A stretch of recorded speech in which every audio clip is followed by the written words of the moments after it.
Go ahead. Now, what game are we playing? The nickname game. This is too easy. Go ahead. She calls him my love, which he hates. Mm-hmm. And he calls her baby girl. Oh, that's Ronnie. Yeah, exactly. No. He's being literal. I don't know. But I love that he hates that. I think, he doesn't know her name, and he thinks she's a baby girl. But she says she calls him my love, and he hates that. I don't know. Why would he hate that? Because he's ill, and his thought process is so paranoid and jumbled that it's almost criminal. Like, he went berserk yesterday because, right? I bet you he had a fight with her last night. You should go to wrap-up show, Howard. Yeah. Him and Lieberman really... I thought... I couldn't tell, but he's very upset with Lieberman. In his mind, Lieberman has crossed a line because he talks to his girlfriend. He is the Taliban. No, Ronnie should have been like like a mafia guy. That's how they think. They make these leaps. He broke in fact, Ronnie's exact words were Lieberman broke the man code. Ronnie doesn't know anything about the man code. There is no man code. It's the Ronnie code. Right. Where is that? Gary, page 2. Yeah. Ronnie's thought process is so jumbled that sometimes I have to sit him down and actually explain the world. Can you really call it a thought process? Oh, okay, fair enough. What page? I mean, what Ronnie... There's a bunch of Ronnie. Which one? Let me see. 3, 4, or 5? John? Ronnie thinks Lieberman wants to bang Stephanie. Well, you can play them all. Start with that one. Should John have come to you and said, Ronnie, I want to let you know Stephanie and I talk, and these are some of the topics we discuss? He shouldn't be, there's no reason for me to be in his mouth with my girlfriend. You know what I'm saying? Wait, that's like, you've spoken to my girlfriend about me before, correct? No, she spoke to me about you. You've spoken together. I didn't bring it up. It's like arguing with a plant. There's no arguing with him. His thought process is so paranoid. You know, whenever we do the psychological test, Ronnie's almost like a mass murderer. What did they say about him? Well, they always say he's paranoid. Paranoid, and it's just weird. His whole thought. Like what did John do? Talk to his girlfriend? Yeah, it seemed to me like to not be a big deal. Like they had a discussion. Oh, I guarantee you Ronnie went home and started one of his freaky thought processes with that girlfriend. Well, I think there was probably somebody got a talking to last night, is my guess, and it wasn't pleasant. If she's lucky, Ronnie was so rude to her that she'll leave him. I didn't bring it up. I didn't bring it up either. We were chatting. It comes up. Yeah. You made it pretty clear how you wanted to fuck her a long time ago anyway when you were drunk, so let's get that clear. What? Let's get that out on the table. I mean, you want to go there, we'll go there. Go where? Where are we going? That's an expression Ronnie heard. I forget who used to say, you want to go there, we'll go there. But all this is like what Ronnie hears guys saying. Yeah, it's almost, now that I'm listening to it, it is like talking to the Godfather. Yeah. That's a big wrap-up show thing, by the way. You want to go down that road? You want to go down that road? Yeah, and no one ever does. Right. No, it's clear. I mean, it was clear. It's not clear. Yeah, okay, it's very clear, but okay. I can't be friendly with your girlfriend? I didn't say that. There's nothing wrong And with I've been nothing but nice to your girlfriend. Okay. Correct? Yeah, sure. No, correct. Correct. Tell the group. Sure. No, Yeah, you want to correct. go there? Tell the group. I'm telling I've you. helped her with some opportunities. I've been very nice to her. And it's not because I want to sleep with her. Okay. All right. What? Whatever you say. Clip 4 is the one to go with. He's this is where Ronnie really lets him have it. This is where they go there? Well, Ronnie calls him a bunch of names. You're so infatuated with me and what's going on with my life, I guess, that you have to know what's going on. I'm infatuated with you. I'm making you have to small sit there- talk with small your talk. girlfriend. No, Don't make small talk with Ronnie or his girlfriend. Because Ronnie will misconstrue it. I know that about Ron. I love him, but I know how to handle him. It's like, Obviously, Jon Leiberman doesn't. No one really. You got to really spend time with Ronnie to know how to handle him. Talking about me behind my... No, that's not being a reporter when you're out at a social event or in a restaurant. Small talking? Or a restaurant for me. You're not a fucking reporter. But obviously, now I do know that you are a fucking reporter all the time, and I will not talk to you about certain things. Did you cross a line here, John? Absolutely not. My point about 'Cause you're saying I'm a reporter you're a is fucking pussy. that we were... You're a fucking pussy by doing that. Okay? You break man code by doing shit like that. By talking You're like to a your woman. girlfriend I at told- an event? Dude. Oh, my God. Jeez, How long did and that go voice. on? Oh, that voice. A bit of time. Yeah. Why doesn't he calm down at that block party? I mean, he gets on the air. Don't put him on the air today and tomorrow. I mean, listen to that voice. Well, we were saying everybody went to the block party. Right. And he's the one who came back sounding like that. Oh, every weekend. Shuli said that, and I give Ronnie credit for this because what is he, 60-something years old? Right. Shuli says he has endless energy. Yeah. And he says he just goes and never stops. Retard strength. And he just never stops. Yeah, but his voice does. So did he go home and yell at his girlfriend? I don't know. Ronnie, you out here? Downstairs. Might be doing something. Yeah, avoiding you. Avoiding me.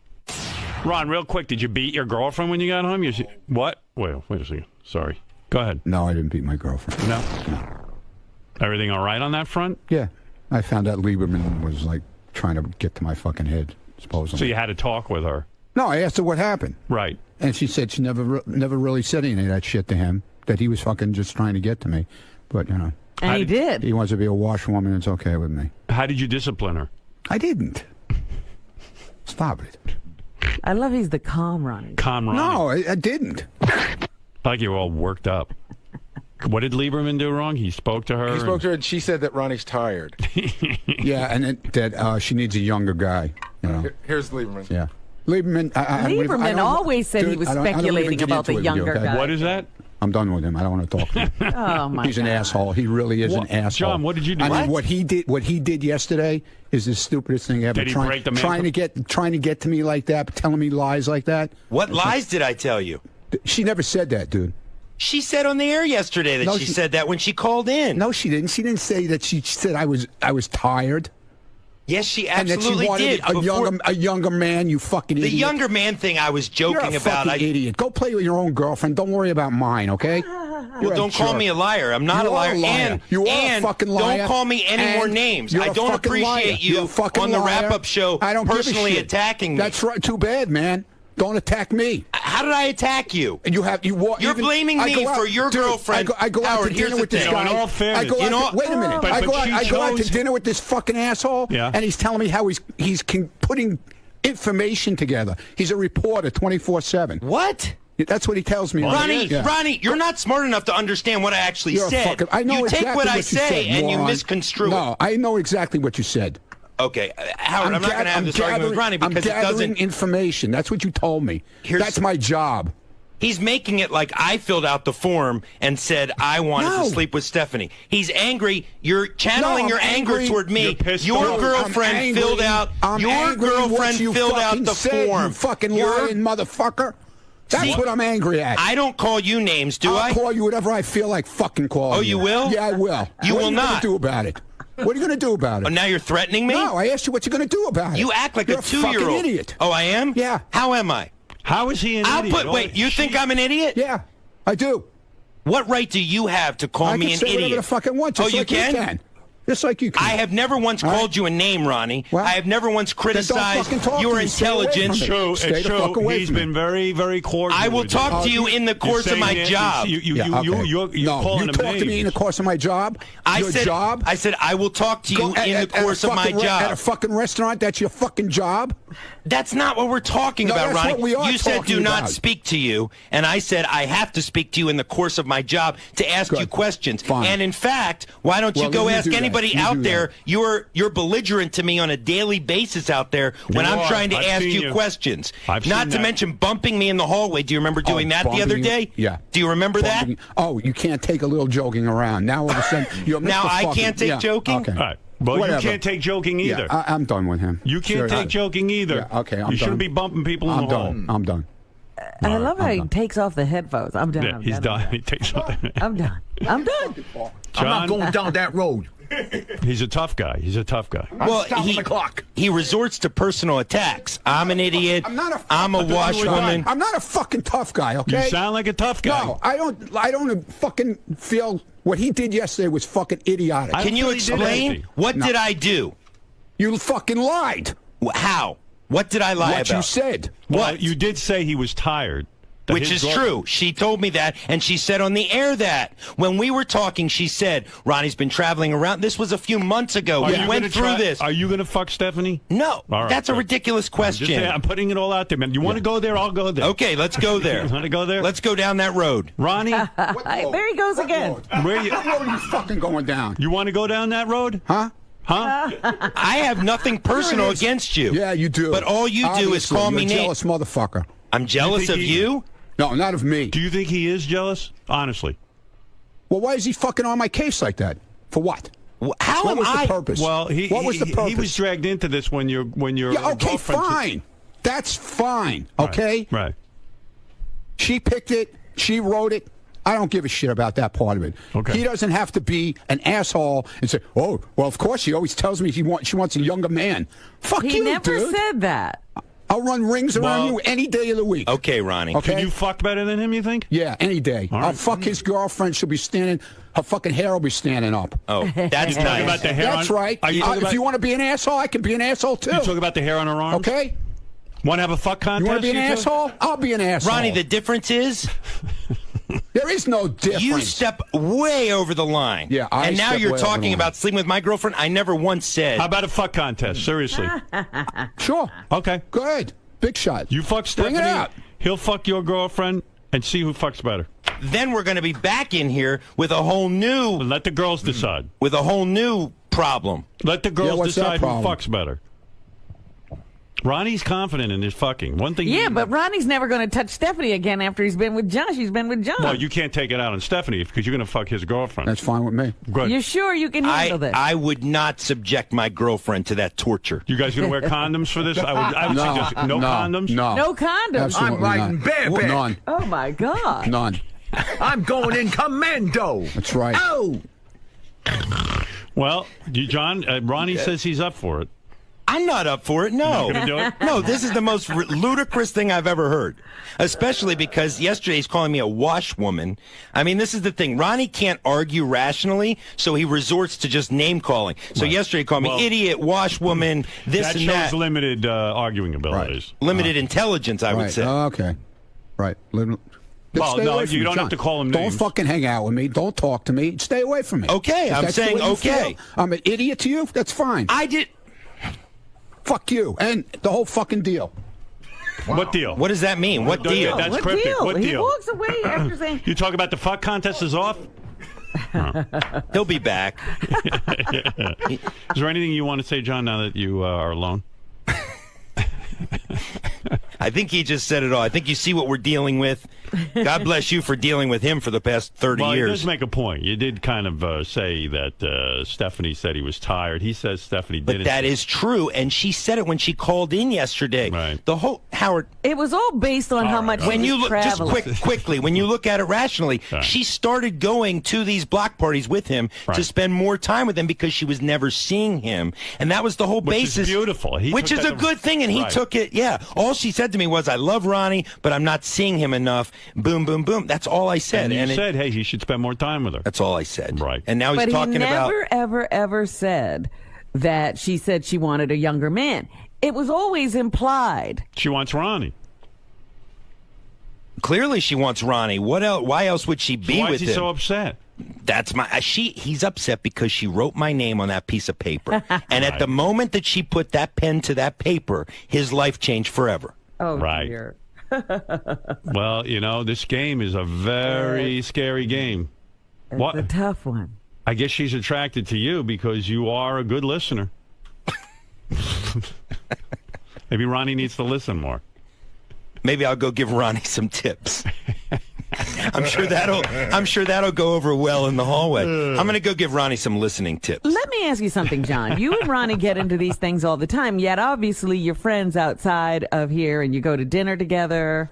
It's very strange, Robin. Actually, our relationship has been deteriorating lately because in the hallway, I'll say good morning to him, just a cordial good morning, Right. and he'll grunt, He or does that he'll with everyone, and he gets into a shtick. Yeah, it's like the minute he comes into this compound, he's like another man. He might as well shed his suit jacket and have a Superman on his chest or I something. think that's his personality.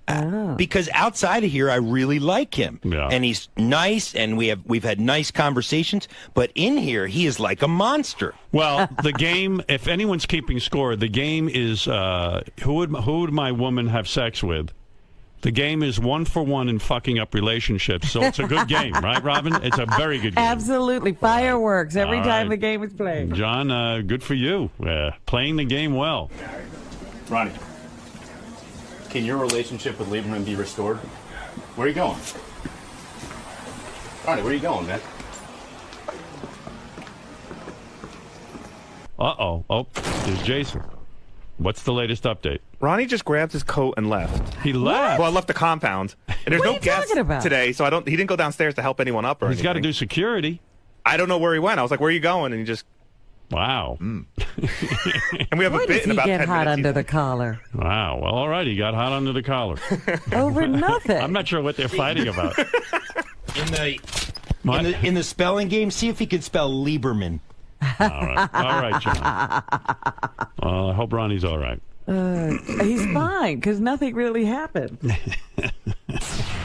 Yes. Am I good? John, the lines around here often get very, very blurry between reporter, friend, co-worker. Do you think Ronnie's confusing all these aspects? I just think, and I mean this, he is a different guy when he's in this compound. And when we're out of the compound, I thought we were friends outside of here. I really did. I thought we were friends or friendly. But lately, he's been a monster to deal with in here, and now he's calling me a liar, and he resorts to these personal attacks. I've never once attacked him personally. And so, yeah, things get blurred around here. And this time, though, it seems like it's gone too far. It's like I don't have the energy to deal with this kind of bullshit. I really don't, Greg. Why are you attacking Lieberman in this situation? What's really irking you? What do you mean?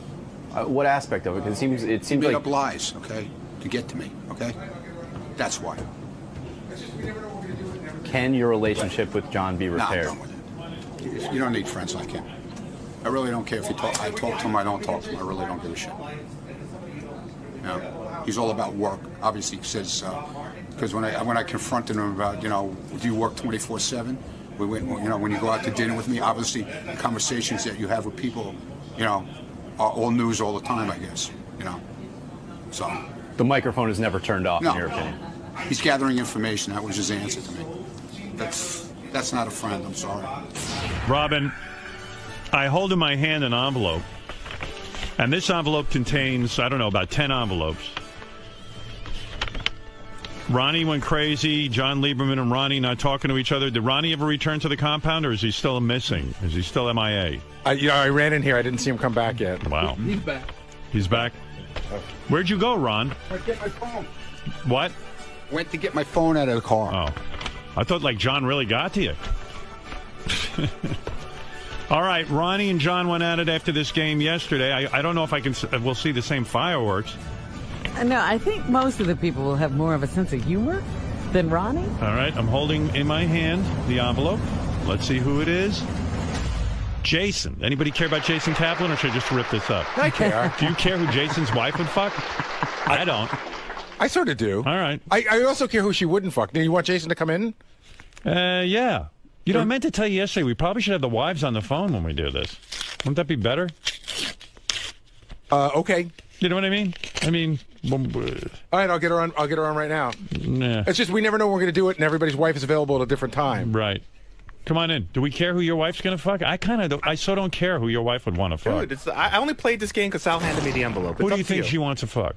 Well, I think she likes, and it's somebody you don't really know that well, but Rob the cameraman. Yeah. Rob Martin, because I had a party a few months ago, and yeah, that'll suck, because nobody knows Rob the camera guy. Yeah. but I don't know if that's true. Right. That's my guess. Who is she most likely not to fuck? And I hope it's not you. Oh, Who is it? Probably. Yeah. No, I think it's Ronnie. Ronnie? She is so, she listens to the show, but she never bothers me about it or texts me or anything like that. And when Right. Ronnie was doing his washing his ass out in the sink thing, Yeah. I got she's like, never have him over the house. It's gross. Yeah, a lot of women do think Ronnie's gross. And Sal would be my backup on that. Okay. Even though she likes Sal a lot. She would not want to fuck him. No, I don't think so. All right. Oh. Well, you were right about least wanting to fuck. Ronnie. Yeah, she's grossed out by it. Yeah, most women are. No, and I think she likes him as a person, but Yeah. Probably not. Let's be honest. Not after today. Not after today. All right. Ronnie sounds very secure. Who would she want to? Well, oddly enough, it is not Rob the camera guy. All right, is this somebody people will know? Somebody you know very well. I think you used to live with him. Oh, no. Will? Yeah, Will. Oh, my goodness. She dreams of fucking Will. Yeah, I have to the say, whole time. Will's my bro. If she was gonna fuck somebody, I'd be proud for it to be Will. Yeah. Well, wow. What do you think of that, man? You're in the game, bro. You're in the game. I'll tap that ass. I'll give it to her. Have a party. Sounds like you're ready to tap any ass that walks around. Pretty much. That's you true. got the married man syndrome, man. We both That's do. all right. Yeah, well, we're married. At the block party this weekend, Will and I went up on stage, and they told us 10 minutes beforehand, go up on stage and say something. So I just went up and talked about every woman here that I want to have sex with. Like, who do you want to have sex with? Oh my God, Teddy's girlfriend, or Teddy's wife, Poppy, Will's wife, Doug Goodstein's wife. John Belaris was there with like some Playboy model. You want to fuck her? Oh, I want to fuck her. Fuck John Belaris. I want to fuck Rob Martin's girlfriend. Wow. There's the list is just you got the endless. same disease, don't you? Absolutely. Yeah. It's bad, but what are you going to do? What are you going to do? Better not do anything. Exactly. Good point. Right. All right. Your wife, her phone went to voicemail just as well. Nobody cares about you and your wife. I do. Thank you. Actually. All right. You did care. You like it. Well, take care of it in your personal time. All right. That was a bust. I'm sorry, ladies and gentlemen. That concludes today's version of Who Would My Wife Want to Have Sex With? Thank you for playing Who Would My Woman Bang on the Howard Stern Show. There you go. Will, Jason. Yeah. Roommates. We share everything. Will's obviously known as the hot guy around here, but this runs a little You deeper. are, Carmel. Well, thanks. I mean, I wasn't going to say it myself, but anyway, let's get to it. Do you think this runs a little deeper because obviously Janice was over at your apartment together? Do you think she caught Will coming out? Are you starting to retrace your steps? Like Will coming out of the shower? He has nice legs, things like that. Do you think she was noticing things all the while? I didn't leave hair on the toilet seat like Jason, that type of stuff. Jason, who are you talking to, him? Yeah. Both of you guys. Girls. Did you notice anything? Like, and now are you retracing your steps? Like, was she checking Will out all the while? It's so funny because, obviously, Will's a very attractive guy, and girls like him all the time, but when I was going through the list in my head of who it would be, Will never popped in there, so it did come as a surprise. And, when we lived together, when Will and I lived together, I could, occasionally hear him having sex. And now I'm wondering, does she hear that? Is there something going on? She I never made those noises. I don't know. But in all honesty, I'm happy it's Will because it would gross me out if it was somebody else. I think the smartest thing in the world will be other guys here to have their wives sleep with me because nothing will have you go running back to your husband quicker. Good point. It's a Spend 30 seconds in a sack with me. In a way, you're a safeguard against cheating. I think if I'm everybody here, I'm praying my name is on that list. They get a little taste and they want no more. Gentlemen, thank you. You're very mature about this. Thank you. Very mature.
Morning, Tommy. Hey, how are you? Good, thanks. How are you? Good, good. Morning. Welcome. Which way are we headed? Just follow me, please. Okay. Nice. Very cool. So the new book, Hitmaker. Oh, yeah. We'll talk about that and I'm sure a bunch of other things with Howard Great. today. Which way are we headed? You're going right in there. Okay. All right. Thanks, Tom. Right in here. Okay. The book. He was head of Sony for 15 years. You see the people that he's worked with. He's credited with discovering Shakira. Oh, he also said the Beyonce thing was not much to do about nothing. What, the lip syncing? Yeah. How could it be? I agree. I disagree. I'm with you. I think it's a big deal. Sing. That's what you do. Like, you were hired to sing. I get it, but I didn't pay to see her. I guess that's the difference. I can't believe Schumer. But that's the point. When you pay to see her, it's a whole fucking deal, too. Tommy Mottola, a lot of people don't know who Tommy is. Tommy used to run Sony Records. He started out... Oh, there's Tommy. Look at you. Here's a song I wrote about you. You're going to sing for Tommy? I'm going to sing for Tommy. It's called Hero. I wrote it. There it is. You know I wrote this song? What mic are you on? One? Let me see. Wow. Tommy, why write a book even? Like, you got tons of dough, right? You made a ton of money being, not only, you started out as like a manager of the Hall & Oates and all these guys. A big manager. Oh, there's your coffee. Thank you. And, you know, why bother writing a book? You don't need the dough. You're married to Talia. You made, I think you're worth over $200 million. What, have you been counting? Oh, I do. Trying to catch up to you, Howard. Tommy makes so much money that he actually picks up the check if we go to dinner. Wow. Seriously. That's a rich man. Howard's cheap, you know that. Right. He has alligator arms. You know what those are? What are those? Little short arms. They don't go into your pocket. Yeah, they don't. Yeah, they don't reach the table. Are you implying something here, Tom? No. Are you kidding? No, in fact, if you go to dinner with Tommy Mottola and it's a great meal, he buys the restaurant. I'm saying you're a millionaire, many times multi-millionaire. And why write a book? Well, a couple of it's funny. I really never wanted to write a book. A mutual friend of ours, Dan Cloris, kept pushing me, and finally I said yes. So I took 2 shots at it, and I didn't like it, and I actually threw them away. Why? Because all of the good stuff that you're going to write, I mean, you know a lot of secrets about people in the recording industry. Were you like, hey, I don't want to betray them? These people are still alive? You know, what I thought would be interesting is that since everything, because of the internet, becomes vaporized very quickly these days, right? Yeah. I thought that if there could be a story that would talk about popular music, as a golden age between Elvis and the iPod, and then maybe I could tell a story in the middle of it about some of the things that I did and keep it interesting. That might be fun as opposed to a boring biography. Now, I started reading in the newspaper, maybe a year or 2 ago, that Simon Cowell, like this would have made you a household name. Simon Cowell was thinking of making you a judge on the X Factor. In fact, the rumor was so strong that I just figured it was days away from being signed. Right. Is that something that would interest you, being a judge on a reality show? I've always seen myself as someone more behind the scenes as opposed to in front of the camera. Right. I was never really comfortable with that. But wouldn't that be the ultimate for you? Wouldn't that be appealing to you to be the famous guy now? Only if I could be on America's Got Talent with you. Well, yeah, of course. I mean, we definitely need a replacement for someone there. Someone there, yes. Right. But you know what? I actually think you would be a great judge because your whole job was judging talent. Absolutely. So what happened to that rumor? I mean, was there an approach made? Simon and I are very close friends, and we spoke about it for months. And, he wanted me to go to London first and then come back and help him out with the show in London. And I just thought that, based on what's going on in my life, that really wouldn't work out. And, again, feeling uncomfortable that you have to sort of be a little bit animated sometimes, I wasn't so sure about it. So I decided not to do it. In other words, you would be uncomfortable saying to someone, hey, you're not a good singer.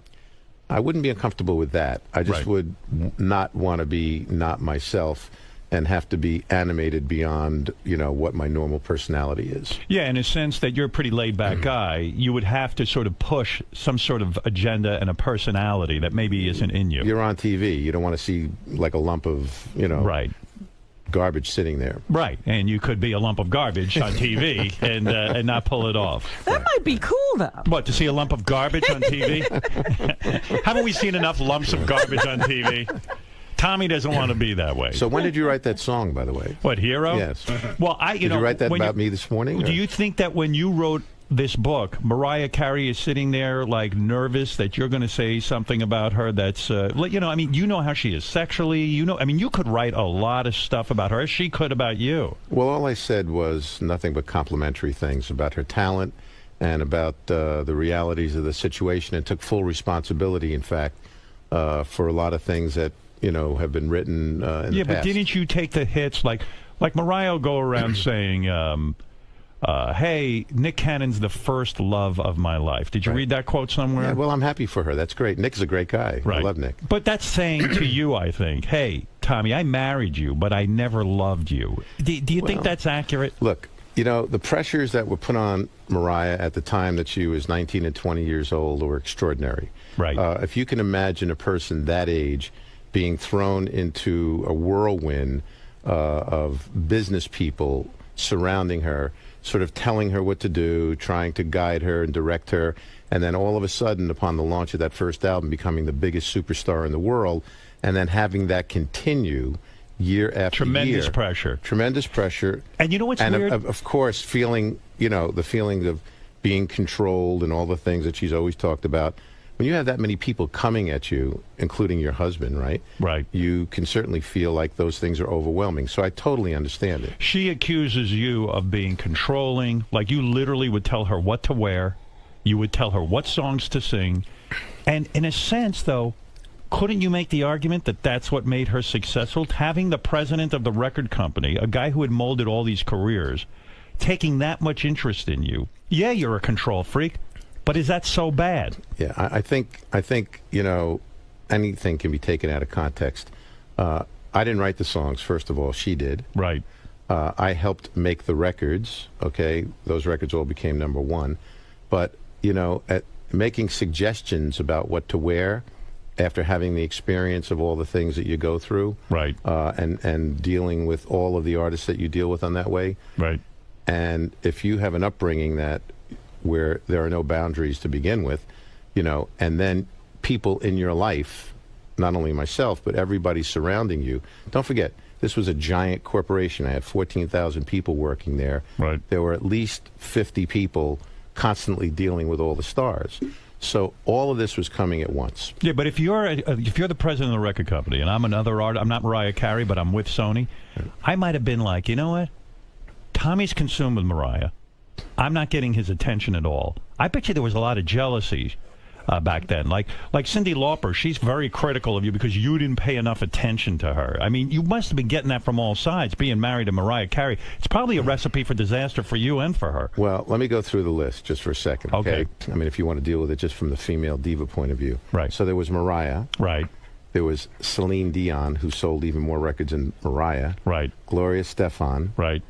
Barbara Streisand. Whoa. Beyonce. All at the same label. Jennifer Lopez and Shakira. Wow. Do you think any of them... Do you have any hair left? Do you think any of them complained about what happened to their lives and their success? No, I'm sure that they were happy. So, there you go. Right. So again, at the end of the day, it's about results. So you say to the other people on the label, hey, if your careers weren't going that well, maybe it's not my problem. Maybe it was somebody else's. Listen, at the end of the day, the artists tend to always point the finger at the record company. Right. And there's nothing you can do about that. Does that drive you crazy? No, because it's part of the game. Yeah, but doesn't it drive you crazy when you busted your... I know if I was going to have a guy, if I was going to put out a record, I'd want you on my team because you are ruthless. Yeah. When you're into an artist... You have to be. Yeah. I mean, I know in your book you point out that, like, one time they wouldn't let Ricky Martin on some show. The Grammys. Yeah. You pulled... They didn't know really who Ricky Martin was and what he was about. So you said to them, hey, fuck you. You don't want Ricky Martin? I'm pulling all my artists off your Grammys. Well, that was a year that we had booked another 3 or 4 major stars on the show. And we thought that year for sure, I think we had Lauryn Hill, who walked away with, I think, 6 Grammys that night and lots of other stars. And we absolutely flexed our muscles and said, listen, we have to have this artist on. We are telling you that this is going to be groundbreaking. And we had a huge fight about it. In fact, I had to go directly to Les Moonves about it. Wow. And you forced Ricky Martin onto that agenda. We exercised a lot of pressure. Right. Well, yes. I mean, but that's the kind of guy you want on your team, right? I mean, listen, it's competitive. That's what you do, and that's what my job is and was, Isn't it at the end of amazing? the day, I'm really a conduit to being able to get all of that out to people as best and as much as I possibly can. See, that's why I think you would be the ultimate judge on X Factor. Okay, so I mean, if that's your, I mean, who has made more hit makers than you? Right. So how do you find a Mariah Carey? She's 18 years old. What were you at some party and someone handed you a tape? Yeah, as the story goes, I was at a party. It was a launch party, actually for a new artist who I don't know if anybody would remember. Her name is Patsy Kensit.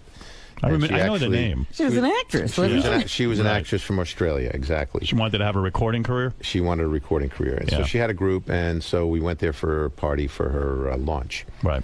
And another friend of mine, a singer named Brenda K. Starr, had walked in with this young girl, and she introduced me. She said, "This is my friend Mariah," and then she handed me a tape, and that's the way it went. And Mariah was standing there. Mariah was standing there. Looked at me. I looked at her. Said hello, and I. Any instant attraction? Were you attracted to her immediately? We just glanced at each other, that kind of thing. I left the party shortly after that. Got in the car. And I said, let me put the tape on. We get dozens of demo tapes, right? Isn't that unusual that you even put the tape on? Would that be typical of you? Probably most times you don't. You have an A&R unusual. guy. Yeah. It's unusual. But does it make a difference that Brenda K. Starr gave you the tape? Well, she was in my face about listening to it, so I put it in. I figured, okay, let me listen. And I heard this singing, and I said, this cannot be this little, white chick that I just heard. Is she a white chick that I just met? It seems to be her mother's Irish, and her father was, I think, black and Venezuelan. Oh, okay. So she is somewhat black. Well, absolutely. Her father was, yes. Yeah. Yes. I'm trying to figure out what everyone What is she, a quadroon or something? She would be an octoroon, Robin. That's an octoroon, right, Tommy? You admit to being married to an octoroon, don't you? I'm going to let you guys carry that. All right, Tommy, so you put the tape in, and you hear this voice. I put the tape in, and I hear a voice that's one of the most extraordinary things I had ever heard. Wow. So I said to the driver, turn around. Was she singing her own songs on that tape? Singing her own songs on the demo. Were the songs good? Songs were great. They were great? One of them was great, yeah. One of them was really great.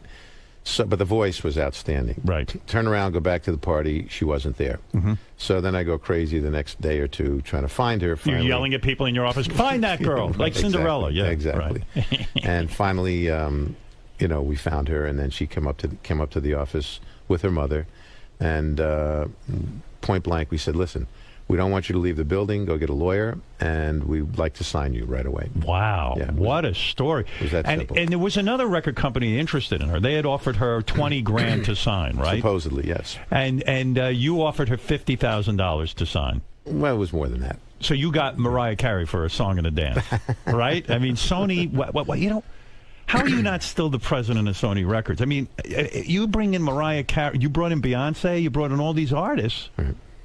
Why are they not blowing you right now? Seriously, what is that? Well, the good thing is a dear friend of mine named Doug Morris is running the company now, and they couldn't have a better executive sitting in that chair. Oh, come on. He's a great guy. Is he fucking up? No. Is he doing as well as you did? He's doing fantastic. Well, how many artists did he find compared to you? You don't sit there and do the math? Doug is a veteran. Does he have a Mariah Carey? No, he doesn't. He's got Adele. Aren't you well, that's pretty not good. bad, right? Not bad. Okay. Why did they? Why are you no longer there? Things change and evolve. The management that was there prior, that is not there any longer, and I didn't see things exactly the same way. I thought, as the business. How did you see things? The business was evolving. Downloads were becoming more and more prevalent. Right. And I saw that what we were doing was eroding. And I thought that the only way to take the company was to make it into a total entertainment company, which means here we are finding, branding, and developing these big, big stars, and the only thing we get out of it is their recordings. Why don't we go in business with them? Manage them.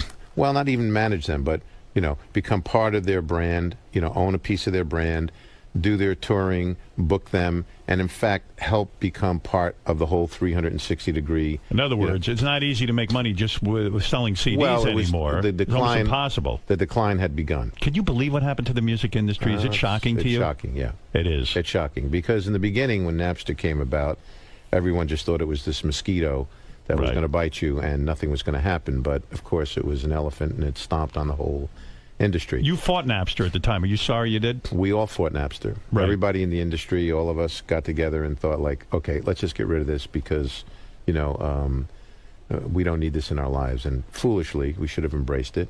Why? Because it probably would have been a good vehicle to sell records. Well, it would have been owned and controlled by the industry at that point, and it would have been the vehicle that the industry distributed music by.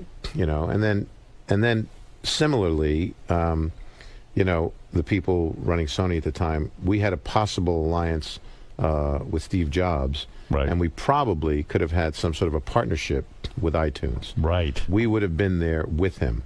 But because Sony Japan wanted the technology to be proprietary because they considered themselves an electronics and manufacturing company. Right. They wouldn't let us go in business with Steve Jobs. Yeah. So there you go. It's a hard thing to predict, though, you know. What are you going to do? Yeah. Yeah. Yeah. Oh, it would have been a whole different story if they'd gone into business with Steve Jobs and really embraced that guy. Yeah. So getting back to the Mariah Carey stuff, because that's probably the most interesting. I mean, you've done a million things, and that is really something. And by the way, speaking of Beyonce, I'll get back to Mariah in a minute. What do you make of Beyonce getting up there and lip-syncing the national anthem? I've been in D.C. for dozens of events, and all I can tell you is that technically, when you go down there, it's certainly not up to the levels and standards that we're all used to. Right. So whatever she did because of what was happening technically, whether her voice was lower in the track and she sang on top of it, or she in fact lip-synced, it's no big deal. It's not? No, it's not a big But deal. Kelly Clarkson didn't lip sync, and James Taylor didn't lip sync. There must have been a technical reason for it, and I'm sure that there was good reason for it, if in fact she did. See, I think she sang, and there was part of the track underneath I think she sang with the track. I think she sang with the track. And here's the bottom line. Beyonce is one of the greatest singers in the world. Is she one of the greatest singers in the world? One of the greatest stylists and singers in the world. But doesn't this throw people into a question mark? I think people are off on a tangent, and they should just get off Beyonce's back. Really? Beyonce's a monster talent. But I'm not saying she's not a talent, but By the way, at the Super Bowl, yeah, hardly anybody sings live except maybe the rock bands. Yeah, that we know. Yeah, I think this was like a con job kind of thing, and people felt like it was a little bit of a... Yeah, I think people feel conned, but they shouldn't. Beyonce has sung beautifully at other inaugurations and other events. Right. You know, I mean, it doesn't get any better than Beyonce. I mean, I stick up for her and wave the flag. I'm sorry. So go back to your life again. So, okay. So you were a married guy. This is all in the book. In fact, you even became Jewish. You're an Italian guy. You became Jewish for your first wife, right? Right. And you got kids and the whole thing. Right. But when you meet Mariah Carey, romance begins to blossom. Right. But who even knows if it's romance? How does that happen? I mean, how does it not what's- happen? No, but when does it start? While you're in the studio working with her? I would have fucked her while she recorded Heroes. But that's me. Take off your top. So, Tommy, it's almost impossible to be that powerful in show business, to be the head of Sony Records, to be in charge of all these artists. You're making tons of dough. You're on a major role. You meet this girl who's an extraordinary talent. It's intoxicating, isn't it? Things can become intoxicating sometimes. Did you try to fight it, the urge to That's what I power? want to know. I certainly, you know, at the time I was separated, and I certainly felt that, you know. You mean you separated first, or did you? No, you, it was you were feeling it. all in the process of what was happening in my life at that time. Okay. Right. And so, you know, working that closely night and day on the project, this relationship, you know, began to happen, and then, of course, one thing led to another, and we had a relationship going on. So that was something that was almost inevitable. How long did you wait before you guys porked each other when you met her? I mean, Was the album finished? Yeah, yeah. How, you know, Tommy, really? I mean, No, I waited till the 100 million mark. You did, yeah. Smart man. You won't bang an artist that's making less than 100 million, right? No, 100 million sales. Sales, That's right. a billion. That's right, a billion. Was it real love for you? Were you in love now that you look back on it and you look back on your life? I think we had a great relationship. I think that at the time there was just so much happening so fast. I'm not sure that either of us knew really what was real and what wasn't real. And I think that looking back on it, I take full responsibility for the fact that I should have remained the chairman of the company and made the music and helped all that I could have, and it probably would have been better off for both of us had we not had a relationship. Right. What was the age gap? 20 years. Yeah. Yeah. I don't approve of that. I have a 19-year age gap. That's appropriate. 19 is it, right? Yeah. 19's 20 seems a 19's little cutoff, exactly. Yeah, that seems like a sort of a weird thing to get into, you know. Yeah. But I think it's more even, you know, age doesn't mean anything. It's more of what happens, you know, in your upbringing and where the similarities are. I mean, I have. But doesn't that lead to you being a much more sophisticated person? Yeah. But I have an age gap with my wife Talia, and you know, because of her family upbringing and because she was rooted in the same things that I was when I was raised in the Bronx, you know, right. We have so many similarities that it was just like God dropping an angel out of the sky. Tommy, you say in your new book that, like, when you were planning your marriage to, your big wedding to Mariah, she was studying the Lady Di and Prince Charles getting married, and she wanted equally as glamorous a wedding, right? Well, she wanted to outdo that. She course. did. And did you outdo it? We tried.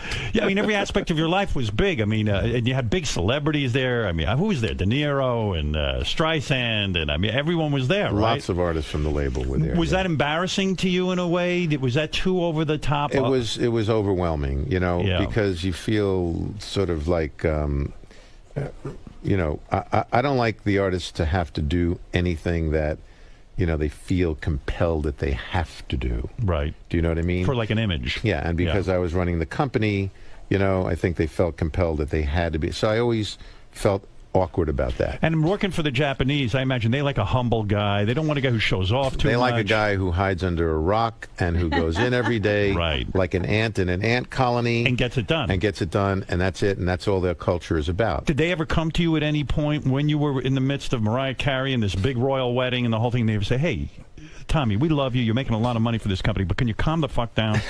Did they ever give you the lecture? Well, the man running the company at the time, his name was Norio Oga. He was the successor of Akio Morita, who was the founder. He was also one of the co-founders.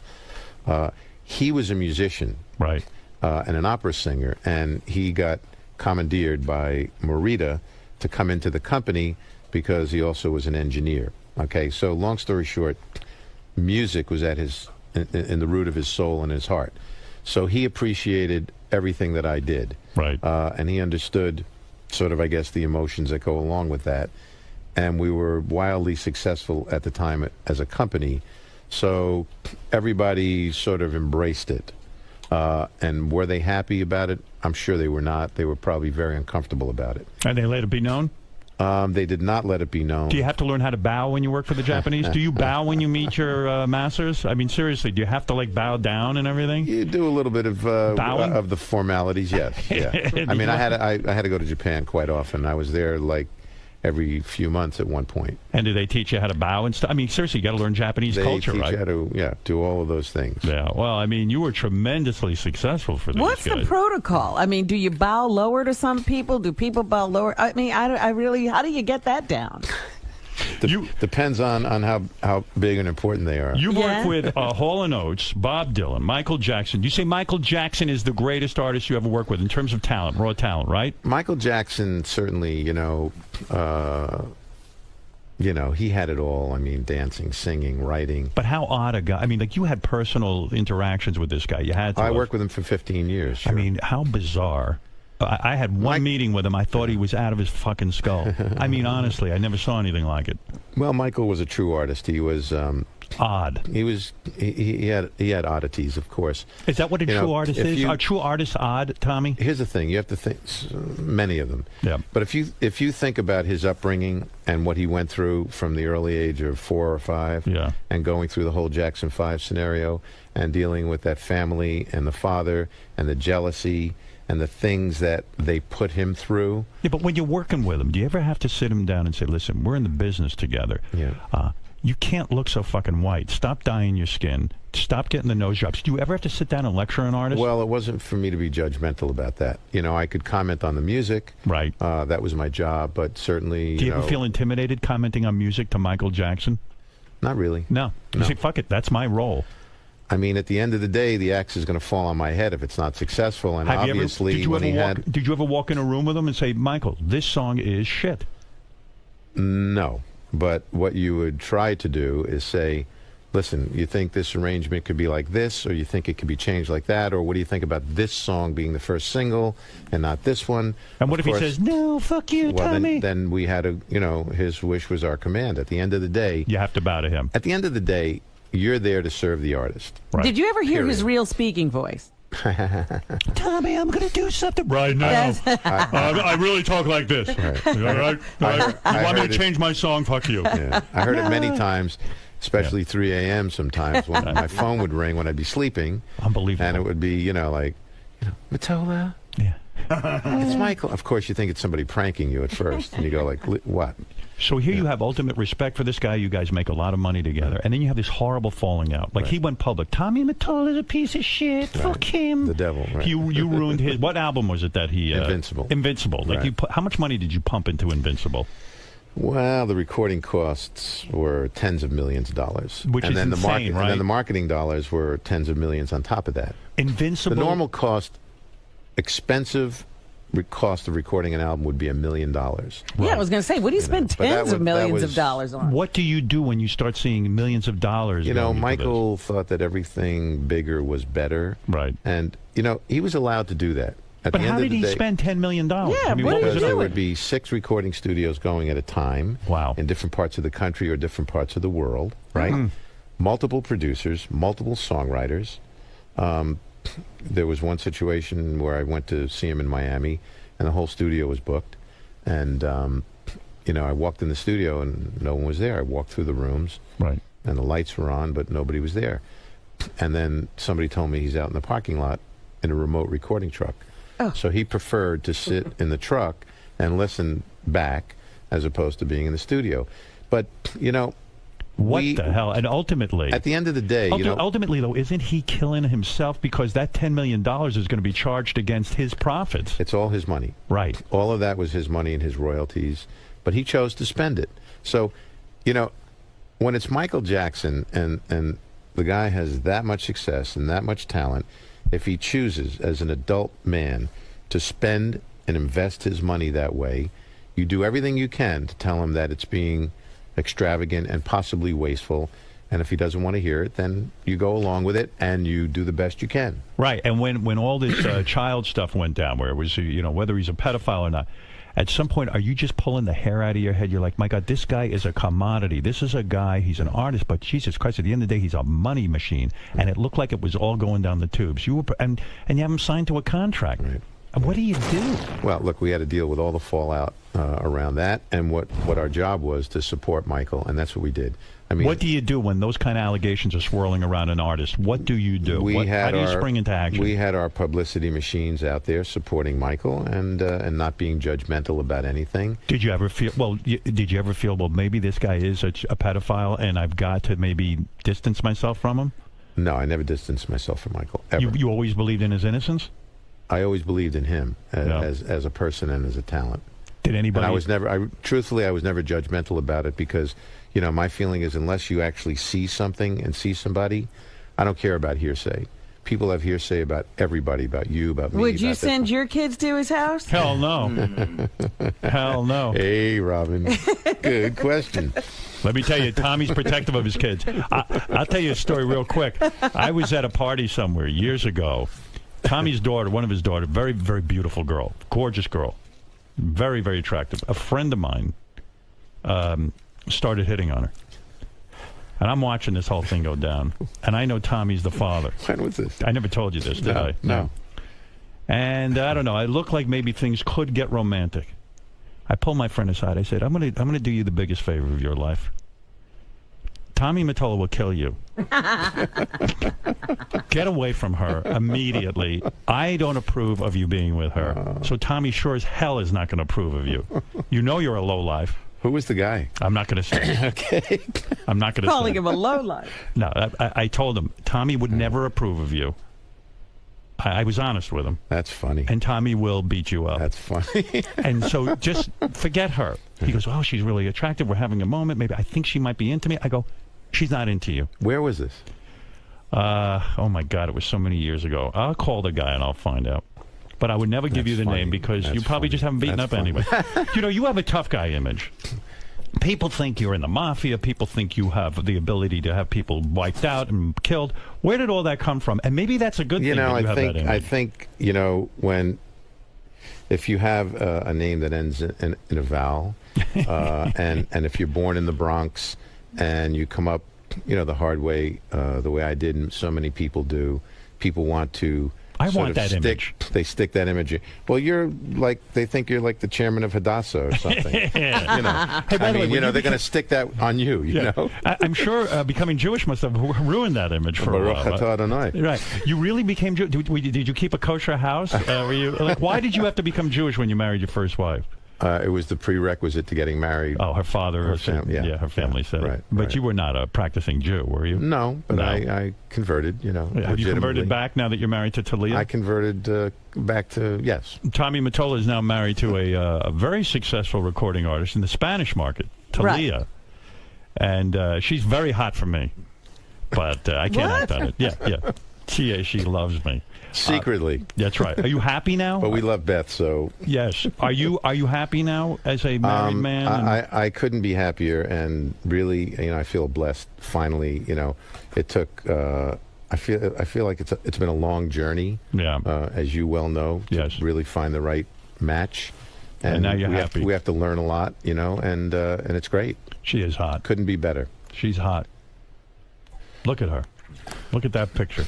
Oh, very nice. That's a great picture. Yeah, and she's an earner, Actually, too. she was pregnant there, too. No kidding. She makes big money, too, right? She makes very... Mexicans love her like crazy. Yeah. So when you go down to Mexico, you're like a god, right? You walk around with her, and the Mexicans are going wild. Right? Yeah, we're... Talia.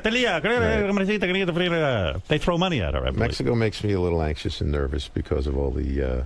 violence down there. But do you have to go down there with your wife sometimes? When she has to visit, sometimes we go. If it's for promotional or. Do you take special precautions? I think it's wise to always do that because it's just there's too much going on. What kind of heat do you pack when you get down to Mexico? I don't pack any. You don't pack any heat. So we hire a great security company. Right. I mean, it must be like an army. You march through there. Talia is very popular. Are you nervous because Talia is so popular in Mexico that someone will just say, "Hey, let's kidnap her and get the money"? Well, unfortunately. 2 of her sisters were kidnapped. Oh, you're kidding? Yeah, about 5 or 10 years ago. 10 years ago, I think. You're kidding. You mean because they were attempting to get money out of Talia? I'm not sure what the reasons were, but certainly it's been a big, big fear in our family ever since that happened, and what the trauma that they put them through was just awful. And what was the trauma? In other words, when not only is being kidnapped, were they violent toward them when they kidnapped them? Yes, they were. Yeah. Wow, it was terrible. Yeah. And you got them back rapidly, right? One of them was released after 2 weeks, and the other one was about 6 weeks. That's interminable. Yeah. Wow. Yeah, it was one of the most frightening, horrible experiences that I've ever witnessed. Oh my God! I would never go to Mexico. Yeah. It's just a shame because here's this beautiful country. Yes. With great people, great food. Great culture. Great culture, and this government who will not clean up this mess. They don't know how. Sad. No, they don't know how. Because of the corruption. The corruption is awful, But I mean, it's potentially as a resource, that country is just, it's so vital. It's crazy. Did you have to mastermind how to get her sisters back? Were you in charge of that? No, they had. We had people from the FBI trying to help, and some of the people in law enforcement here working with AFI, which is their equivalent of the FBI in Mexico. And do you have to pay off the kidnappers, or is there a policy? I'm not sure exactly what the details ended up being, but I know something had to go down, and I think eventually they actually caught the kidnappers. Wow. And I think they're in jail now. Yeah. Wow. Yeah, horrible. Do you feel helpless? Experience. I mean, is it You're totally helpless. There's nothing you can do. Yeah. Nothing you can do, and what you do know is these are not people who make idle threats. No. These are people who don't care. They have nothing in life. So for You're them, not dealing with a rational person. No, for them, and if you see them, if you saw these thugs when they were lined up, when they were caught, they're like street bums. Right. They're nothing. They're urchin. And it's sad to think that they would just take people's lives and do that to them. Do you ever wish you married a girl from Maryland? I mean, you wouldn't have to deal with all this Mexican stuff. You know what I mean? Is Maryland safe? Maryland is very safe. Nothing happens there. Right. It's unreal. Right. Jesus, what a life you're having. Yeah, it's pretty wild. It's a wild ride. And how's the sex life with Talia? Is it still going strong? Stronger than ever. She puts out? It's like riding a wild horse. Hall & Oates was your first big claim to fame, right? Yes. You discovered them? I was working for a music publisher at the time, which was Chappell Music, which was the world's largest music publisher then. How do you get that job? I had a job previous to that, which was in a smaller publishing company that I was able to luck out and get. Chappell then bought that company, and the head of Chapel called me and said, we'd like you to work here. So I lucked out. So I was making all of $200 a week, and I was thrilled. I thought you were a young guy starting out. I thought that was terrific and a lot of money. Were you one of those guys that was a musician and like, hey, it wasn't working out, so maybe I'll go into the other side of the business? I started as a musician. What do you play? I played guitar, drums, bass. Oh, shit, I'll jam with you. Yeah, let's do it. Yeah, I play, what is this called, Fred? Cajon. Cajon. Yeah, sure. Yeah. You want to jam sometime? I love that. I didn't know you played. Yeah. Oh, so you were a guy, you wanted to be in a band? Yeah, I was in a band. I mean, that's what I did. That's what I wanted to do. Right, and it didn't work out. Took some acting lessons, thought I was going to be a big actor, all of right. It just didn't work out. So around the age of 19, I woke up and said, maybe I could do this and be, on the other side of the desk and actually help people do what I want to do. So was Hall & Oates the first guys you met who actually had some talent? Got this job within the first 6 months. These two guys literally walk in my office and sit down and play me some songs, and I was like, you got to be kidding me. Right. It was then the greatest thing I had ever heard. Hits after hits. And that was it. You knew they had hits. I knew they had hits, and I knew they had... Daryl Hall's one of the greatest male singers in the world. Does it pain you that you're on the outs with those guys? The outs with who? Hall & Oates, are you? No, absolutely I thought you were. Because Hall & Oates, No. I've had Daryl in here, and he goes, Tommy was our manager. We never made any money. All my money went out the window. And blah, blah, blah. Was that because he was a bad businessman, or is he accusing you in some way of being a bad businessman? We were young kids. We were. I was literally 20 years old, and they were 25 or whatever. Right. And we were starting out. So, what they don't realize is all the fancy tours that they wanted to do with all the production that they demanded, cost money. And when you start looking at all of that, and it starts to cost millions of dollars, and you have 15 trucks instead of 3 trucks, well, there you go. Wow. So things go on like that, and then... And you try to step in, and you try and tell an artist, look, it is a business. Exactly. Exactly. And by the way, the sales and the money at that time was nothing compared to what it became. Right. I mean, if you made a few $1 million, which was a lot of money, that was a lot. Okay, but that can easily dissipate if you're spending it on tour and staging and stuff like that. So compared to where you can get windfalls of tens of millions, as the 90s went on, they didn't benefit from that. I mean, it must have cut through you when Michael Jackson, for example. I mean, the negative stuff is what I'm focusing on. All the artists who are grateful to you, that's great. Right.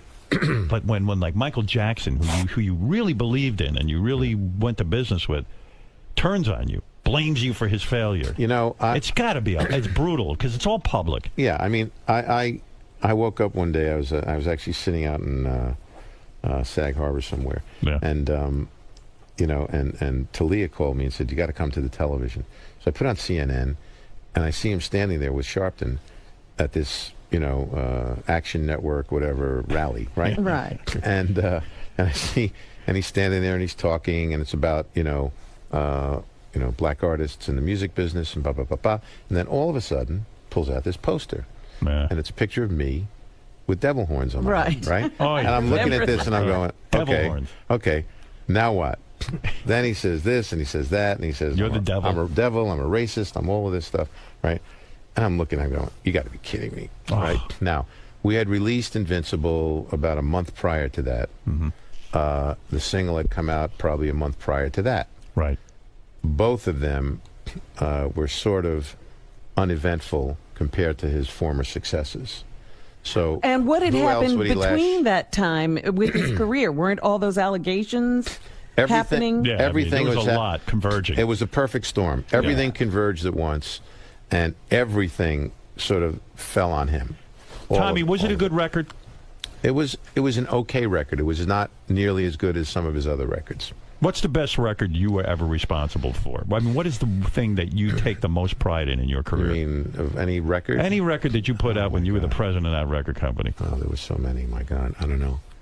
I mean, I had the privilege of, working with Billy and Bruce, who write and produce all their own music. I mean, being able to stand alongside those people and say, and have them play their new music for you. Yeah. The privilege and the honor of that, seriously, for me was, that was it. You miss running a record company? Not really, because I think the things that are going on now, it's almost like working up against, an avalanche.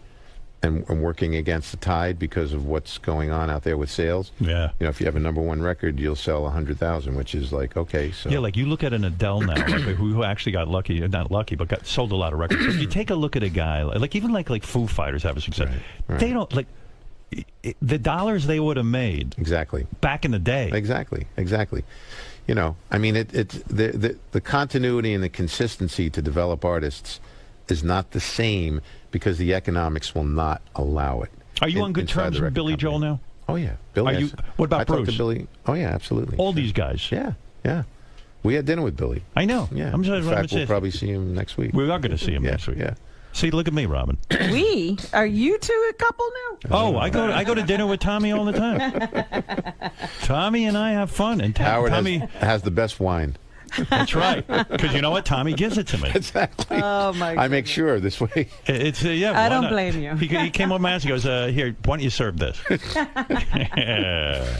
Too much. And Tommy wears his horns at dinner. Is that right? He brings them out. Only at Howard's house. Hey, how did you remember? Of course, you remember. Michael Jackson owned the Beatles catalog, a lot of the Beatles music, a lot of the publishing. Yeah. So then when he got into financial trouble, you wisely went into business with him and said, hey, I'd like to, Sony would like to. The way the story goes is we helped finance the purchase of that catalog for him. Brilliant, right? Right from the get-go. Right. Which we bought for $90 million, which was a joke. Right. It's worth $1 billion plus. So, and then as things went on... Why did Michael Jackson need you to help him finance that? Is it because he was going through his own money so quickly? He was going through his own money, and rather than go to a bank, which would have, charged him handsomely for the money, we worked out an arrangement that was much more, in his favor. So in other words, we were in business with Michael, so Michael was, his revenues were large enough for us to be able to say, okay, look, we can absorb this investment, and maybe you'll give us an extra album for it. Right. You know what I mean? So it was easy for him to do with us, and so in he other didn't words, get tagged for a huge interest fee. Let me understand this. I'm Michael Jackson. I get it in my head. I want to own publishing of the Beatles. I hear it's available for $90 million. I go to Sony. I say, hey, you know what? Why don't you guys put up the $90 million? Right. I'll give you a little action on the deal, and also I'll give you another album. Right. Wow. Yeah. Do you have to go to Japan and say, hey, look, I'm about to enter into a $90 million deal? No, I think that deal was under our approval. You greenlit that. Don't you shit your pants when you greenlight a $90 million deal? Not if I think it's the right deal to do. I mean, there were lots of big deals that we did. Does McCartney have a problem with you because you were part of owning that catalog? I don't think so. You want me to say something to him? Is that what you're asking me to do right now? The book is called, what a fascinating life it is. Tommy Mottola's book is called Hitmaker. The Man and His Music is in stores now. This is some book. This is some life. Imagine all the shit he left out of the book. Oh, he still got we could wring him out and get a lot more. Was there a That'll book? be in the movie. Was there a book when you were writing this book? Were there stories that someone said to you, "Hey, you cannot put this in because you'll be sued, or it'll open up a can of worms"? My mother once said something to me: if you don't have anything nice to say about somebody, don't say anything at all. So, within reason, you tell the stories as they are. And really, it's much more about music and the things that happen in that time period. So I felt this is different than just a normal biography, because I think normal biographies can be terribly boring. Do you think Mariah Carey's career went downhill without your tutelage? Like, in other words, did she fuck up without you? I think Mariah is one of the most talented people that I've ever met. I think that her voice and her singing and her artistry and her writing will always be there, and she'll always, she's made her lasting imprint forever on the public, and she'll always be a star. Does she need you? Does she need you to manage her career right now? And would you have allowed her to do American Idol? American Idol is a great show. I mean, I'm great friends with all those people, and Randy certainly, and Simon Fuller. Right. I think that it could be a great platform like it was for Jennifer Lopez, which sort of in a lot of ways jump-started everything again for her. Right. You know, in every way, whether it's movies or branding opportunities. Yeah, but aren't you being diplomatic now? In fact, when you were her husband... I'm being terribly diplomatic, Yes, and that's the Has way her I'm going career to be. been mismanaged since she left you? Should I hide a tape recorder at this dinner I'm going to have with you? And should I really ask you about Mariah and then play it back on the air? Would you give me permission What to has do that? happened, really? No, but in all seriousness, Yeah. isn't it true? She wanted to move more into sort of the hip-hop area, and you said to her, I want you singing ballads. I want you doing songs like Hero. This is what... You even say that in the book. I think that, you know, that she absolutely gravitated more towards the hip-hop music. But, you know, she had But you knew it wasn't for her. Well, no, it absolutely was for her, because hits like Fantasy and Always Be My Baby, those were great hip-hop records. Right. So there was nothing, absolutely nothing that I could say that direction did except help her.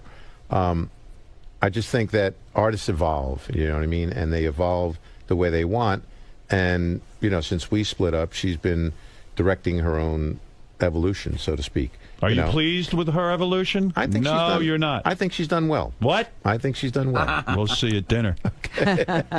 When the song Chez Chez La Femme came out, Dr. Buzzard's original Savannah band, they actually put your name in it. Yeah. Tommy Mottola lives in what's the line? Tommy Mottola lives on the road. Lives on the road. Were you complimented by that, or did you somehow take offense to that? You know, I walked into a rehearsal studio when we had signed them, and this was about a month after we had actually signed the band and found them. And so we were going to listen to the songs we were going to record on the album. So they start playing this. So I thought it was a joke. I thought they did it. I thought they did it and were singing because I walked in the room. So I'm right. standing there like, that ain't the okay. song. And then lo and behold, Were it you ends pleased? Or up. do you think they were goofing on you? I think it was fun. You know, in 1976 or 77, you know, and in New York especially, where Right. they were literally gods. Yes. I mean, that album probably sold 400,000 copies just in New York City. All right, let me see how you would be a judge on a reality show. My friend Benji over there, writer on our show, very talented guy. He has a girlfriend. Okay. Name is Elisa Jordana. Okay. I want you to listen to her. You're going to Elisa, ask me to judge talent now? Elisa's, yes. Okay. Elisa's. Do I get this paid is extra Elisa. for this? She's a gorgeous girl, right? Hi, Elisa. How do you do? Tommy, Nice to meet you. Pleasure. do well. Pleasure to see you. Elisa, do well, and Tommy will marry you. He's already got a beautiful wife. Well, he could use another beautiful one. All right. Elisa's been back in the green room. Have you been hitting the sauce? Is that what you're doing? Sauce? What's that? The booze. Have you been hitting booze? Barbecue sauce? I love that. Yeah, right. Can you believe this guy? Whoa. That's his girlfriend. Take a look. He is so good looking, Benji. Hey, Yeah, there's Is Benji. she drunk? All right. Are you drunk? I wish I was drunk right now. All right. Listen. All right. You're going I to hope perform you for didn't Tommy. Come in here for Tommy, this audition wasted. She's going to perform That would for be you. nice. Okay. She's going to try her best. Sure. I want you to be honest. Okay. If you had gotten the job on X Factor, how Right. would you? Let's see how you would have done. Okay. All right. Go ahead, Do I Elisa. just What? go? This is just what do you- happening right now? Yeah. What do you want to sing? Is this something you wrote? What do I want to sing or what am I singing? What do you want to sing? You know, I am a great songwriter. I'm a great singer, Tommy. Don't say that. Don't say that. Don't toot your own Okay, horn. I'm not. Go ahead. I'm not. I'm really You're not. a singer-songwriter. But You've been in I bands. also have an act Right. that is unlike any other act you've ever seen in your life. Right. I guarantee that. Hell, yeah, Well, Tommy when you hasn't put seen that. Benji in it, that was a for sure. That's what Yeah. I'm talking about. And, No, and, but and what about the costume? Is that part of the act, or? The costume is just like Well, chicken costume. Okay, good. Well, you're an attractive You don't girl. like chickens? Does she have a good look, or would you change her clothes right off the bat? You don't like this happen? It's interesting. It's an interesting look. Yeah. All right. Okay. You don't like feathers? Elisa, feathers, yeah. listen to me. Focus Oh, for a God, minute. she's just out there. Stare at today. me. This is a huge opportunity. I know. This is a It's guy. too much. He's discovered it's too much for you. Yeah, this is above and beyond what I deserve. All right. Well, give it a shot. thank Well, you. then take advantage, Take it. full advantage of advantage. it. This is Tommy Mottola, the author of Hitmaker, I the know, guy who ran. I've been reading about He it. ran Sony Records. He discovered everyone that might be discovered important. too many people. Too many people. Let's see if he would have discovered you.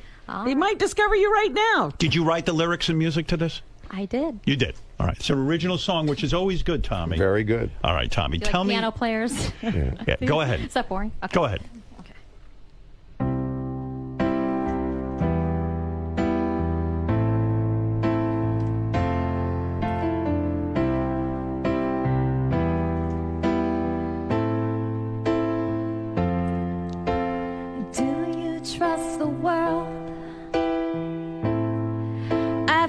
bed among the brightest lights.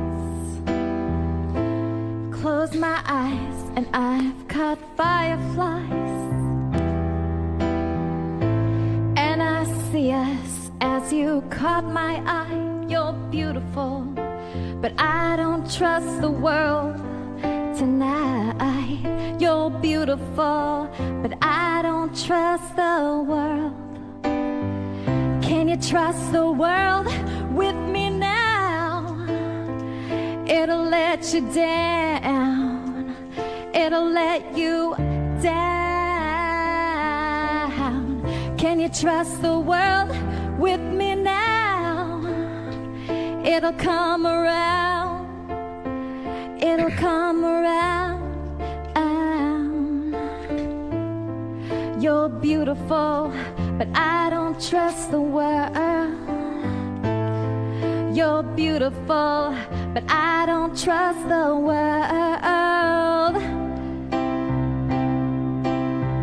Can you trust the world with me now? It'll let you down. It'll let you down. Can you trust the world with me now? It'll come around. It'll come around. You're beautiful, but I don't trust the world. You're beautiful, but I don't trust the world. You're beautiful, but I don't trust the world. Tonight, tonight, tonight, tonight, tonight. Oh, very nice. Very nice. I couldn't hear anything, by the way. Tommy, you know, she's going through a period in her life where she needs to know whether she's got a career. Benji says I don't need to know. You don't want to know? Don't you want to know from Tommy? Yes, yeah, sure. Sure. Why? I mean, it's Tommy. But How she had a often period in her life with good. Finish She's your- going through a period of her life where she's trying to decide, really, is this... Benji's saying, he's the Svengali, he's saying, you are so great, honey, you know, you love. Right. I think you should be in the music industry, you should continue on, you should push in this. And she's kind of like, I don't know, you know, why hasn't it happened yet? She's losing faith. Are you not sure? You know, I'm not sure about myself, but one thing I am sure of is I guarantee you've never had anybody in your office like the act that I have for you. And it's not me. It's me and Benji. Oh, stop Together. it. Benji's got it. No, let me say something. There's been nobody since like Lucy and Desi, Sonny and Cher, that's been a group. But let's evaluate a couple. this. Yeah. Forget, you're losing faith in Are yourself. you a comedy act or a singer? We sing together, but we're also comedy. We're something that has never been done. Right. But And wait I'm a so second. confident in What this. is it like the Jerky Boys? Or? It's something that shouldn't be done, I'm gonna Tommy. I can focus tell you this. that much. Yeah, believe me, I've seen the Benji at least. Let me tell you something. But I have kids writing to me Right. saying how much they love us together. I'm good. Obviously, I'm good. Right. What do you mean, obviously you're good? I Let's mean, find out obviously, from I'm good. I Tommy. can play, I can write. Let's find out Okay, from can I play, Tommy can I if you're write? good. That's the point. All right. Is she obviously good, Tommy? Obviously Be something. honest. Better than nothing, song, right? The song is very mediocre, and your voice, you know, you should be singing probably a little softer, not singing out as much. It might be better suited for your voice. You have a very thin, delicate voice. So my opinion is, if you're going to continue to do that, you know, I think I would handle material more like that. That's very honest. The song Yeah. is mediocre, but she has some sort of ability, and she should pick different kinds of music. Look, anybody can have a hit. Right. You know, if you get the right song. Can I play you my hit with my co-writer? No. No. You had an stopping, opportunity Ben. to You had- sing Are you sure? something, Yeah. and you chose I that. have a song. hit that I want to play for you. So Tommy, should she continue pursuing her dream? I would stick with the comedy act. You like the comedy act. Okay, so let me play it And for he you. My didn't see comedy act. that. Let me play it for you. What is the comedy act? What Let me is show it Benji? to you. What? Benji, come over here Can right you now. play 15 seconds of her song "Nymphomaniac"? No. That's pretty- Benji, Why Benji, did she stop do asking that, It's on your Benji? Where is that song? 15 I seconds have on your wall. something. "Nymphomaniac." We tried this already. you didn't. But okay, where is the song? Me2. All right, Tommy, listen to this. Tommy, all you're right? going to have to listen to You know all what? of I agree Lisa with you. Jordana. I'm Right. telling you All right, listen. that I have an act. Okay, we're going to play that's Nymphomaniac. phenomenal. Go. Tommy's going to marry you and lock you in a room. I want to be locked in that room, but I want Benji in it with me. All right, where is that song? I don't know. I've got 20 songs in Me and front of Benji me. want to be locked and not fed. Can you tell me where the song is? Yeah, give me a hint. I don't know which one it is. Hold on. Nymphomaniac. All right, Nymphomaniac. Here we go. Jersey. All right, let's hear this, Tommy. Come on, give her a chance. 15 seconds. Boy, she's a nil. Boy, she's a nil. Boy, she's a nil. Boy, she's a I get excited by all the money in the club. I get excited by the boys showing me all the love. I get invited to the parties thrown around the world. I guess that I'm just a lucky little party girl. I heard about you, girl. You're into that new freaky shit. I like to rock you, boy. Okay. All right, go ahead, Tommy. All right, So what look, do you say, here's the Tommy? bottom It's a line. chorus. Tommy's got it. Tommy's got it. Here's the bottom line. If you want to make a record like that, your voice certainly can be done in the studio to come off well. Well, yeah. You know? She's got a If voice. you're going to be a singer-songwriter, piano player like this, it's not as easy. Right. You really need the chops, you know, both vocally and you need the songwriting ability. All right, there you go. That's a Simple as I that. totally agree with you. You want to make a Yes, dance yeah, record yeah. or a hip-hop record that's easy, no. All right, can I get out of this now? Can I? Benji, Yeah, have yeah, you can I- learned Benji, anything? can I- Can I pitch you my act though? No. I have an act. That's great. I got to great, stop. that- I got to wrap up with Tommy. It's a Alisa. 30-second act. No, it isn't. 30 seconds. 30 seconds. No, Benny, no, no, hurry no. up. Hurry up. Run over All it. right. Well, Run, thank you, run. Elisa. Stop it. Look, Elisa, thank you. All Online right, Tommy. sweetheart. Beautiful Hey, game she's music. from Jersey. What do you want? All right. Well, she's a nice girl. Very lovely. Very lovely. All right, Tommy. I'm sorry I even went down that Did road. Benji I learn tried- anything? You try things. Thank you. Thank you. Thank you. And you look great, Elisa. Believe Yes, me. Who I like cares? that. As long as you're all that matters, attractive, right? that's what matters the most. That's my book. I don't care what anyone says. Did Benji learn anything today? Who did or you- he's gone. No, He's they going out don't with listen her. anyway. I tried it. That's funny. That's okay. Yes. Lisa, you obviously didn't get the outcome you desired. I wanted to play Online Sweetheart. Benji did not let me. That was a huge mistake. And, that's how I thought it would go. But you were apprehensive before, your performance. You were tempering your expectations. I didn't want to do it, to be honest with you, but I would have loved it if Benji would have just ran up there and done it with me, but he didn't do that. What am I supposed to do? I can't beg him to do something. And then he's not willing to go on a limb for me. He's not willing to say, oh, I'm going to get up right now. I'm going to sing with you. What you're saying, he's not willing to go. He's only willing to go so far. He's afraid. So it's just, you always want a guy that like the way he was at the beginning, like how he's so into me and thought I was so great and stuck up for me and said, oh, even if I'm not great, which I don't think I'm some great musician or something, but I appreciated how he kind of went to bat for me, and that really ended right after we had sex. So, Is he turning from an online sweetheart into an online typical guy? Every guy's the same. Is this relationship shifting towards a friendship? Has it lost its romance? Has it lost its spark, its fire? Fire. We never, we didn't do it the right way, we just moved in together right away, and he just kind of, I wanted him to be the person he was at first, the person you didn't like. I wanted him to be that person, but he wasn't. He's the person that you like. That's what he is. So he just wants attention. That's it, for himself and praise, and he won't bend over backwards for somebody he loves. So that's it. All right, Elisa. That's very depressing. I'm actually sad about it. Don't be sad.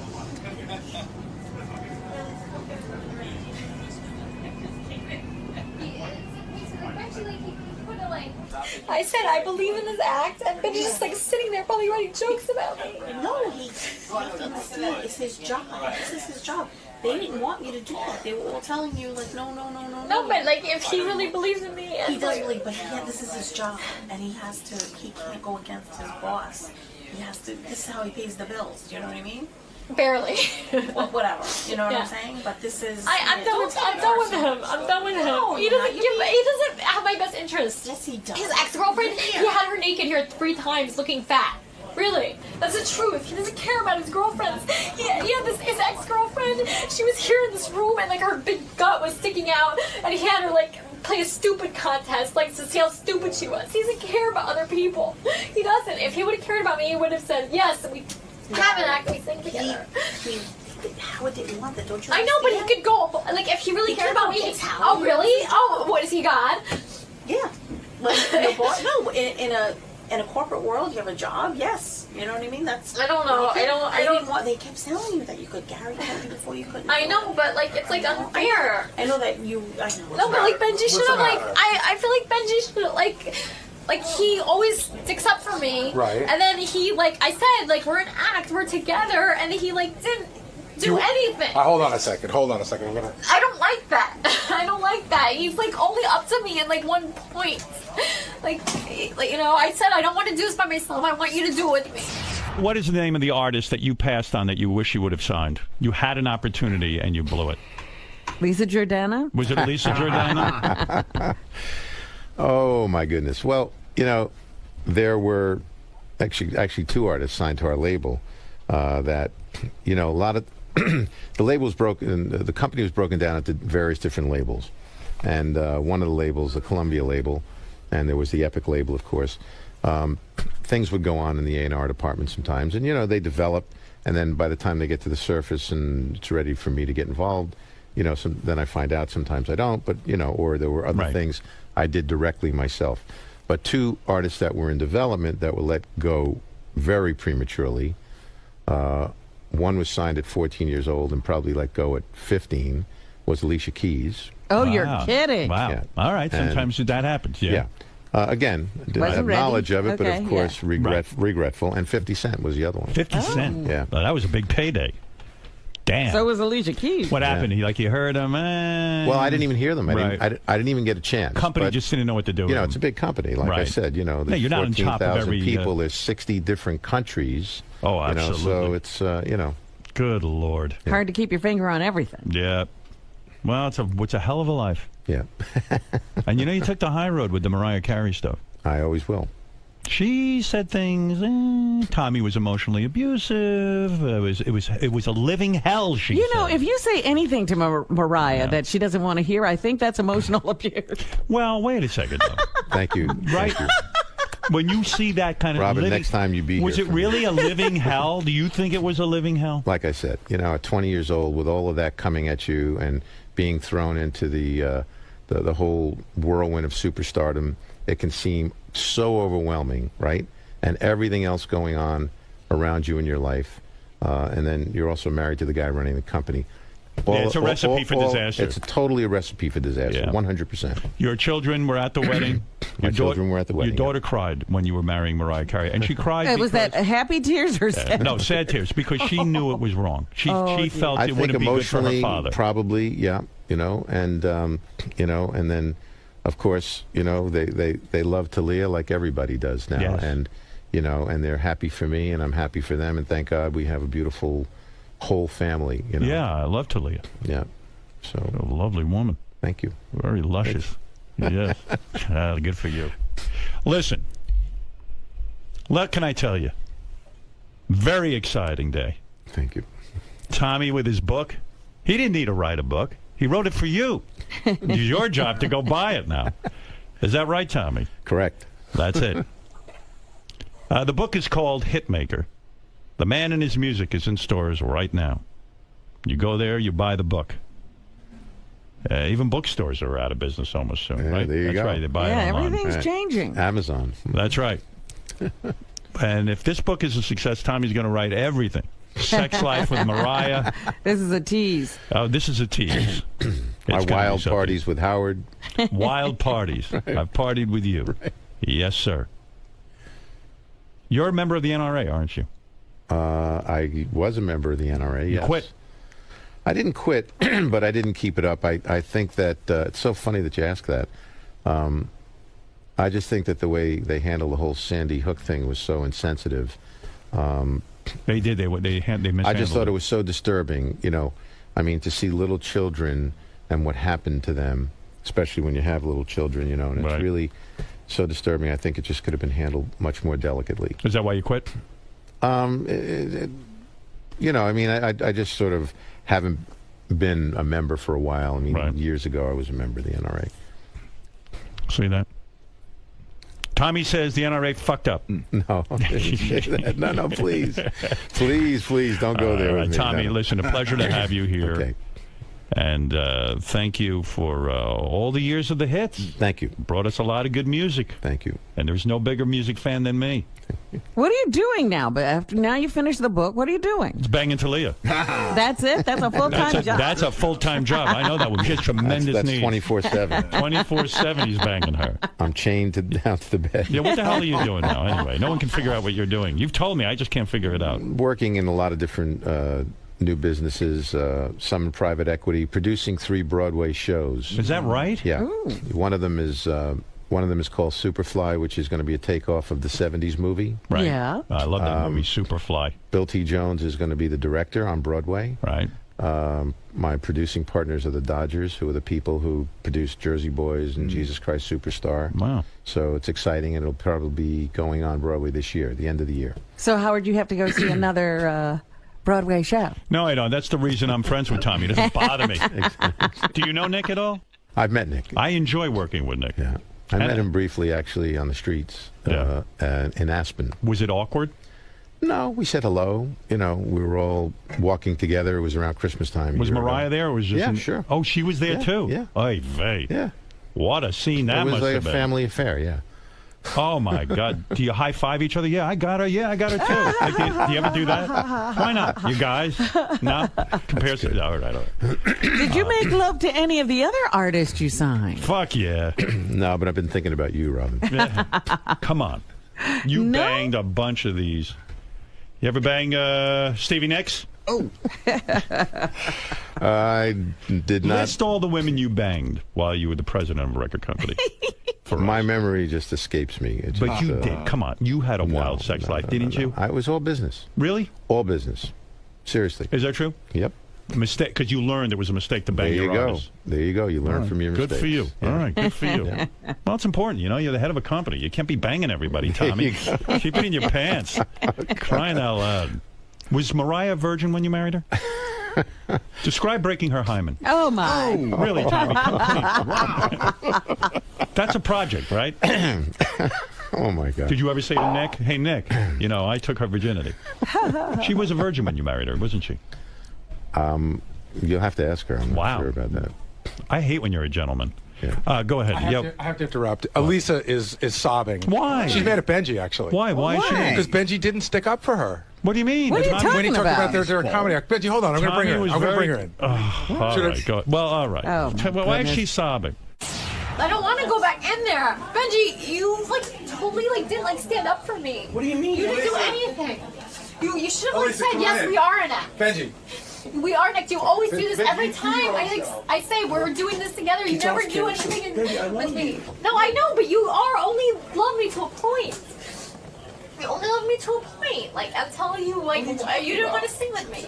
You didn't want to. You said you didn't want to before. I didn't want that. I understand that, but I don't like that. I didn't want to. I told you what I wanted to do. I said I wanted to do online sleeper. So I want to do that. I believe it. I don't believe it. I bullshit by myself. Singer songwriter. Nobody cares about that. That's what I said, and I was right. And I'm always right. I know exactly what to do on everything, and you don't know what to do on anything.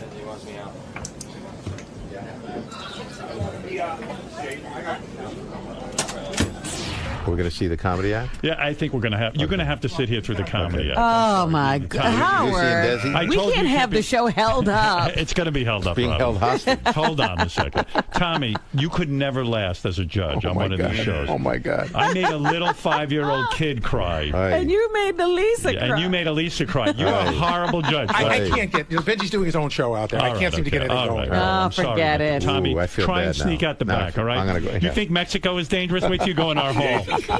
I mean, my God. Oh, my God. Well, I'm sorry to hear that. I thought it was a good idea, but obviously it's another idea gone wrong. Right. Yeah, and don't become. But we were complimentary and said she could make a certain kind of record. You said she could make records. I felt the same way that you did. I would have preferred her to sing something I already knew. I mean, her voice wasn't bad on that record. No, It was great. Oh my God. Go out and straighten things out. will you? I don't want anybody feeling Go out bad. and sign her to a deal, will you? Okay. All right. Make everything right.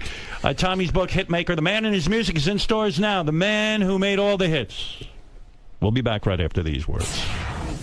Hi, Tommy. May I talk to you for a brief moment about the interview? Sure. Is that an example of things you have to do often is tell the truth and just, even when it's someone's dream, they just don't have the chops for it? Well, I was complimentary. I thought that, if she went in and made a certain kind of record, that she might have a shot.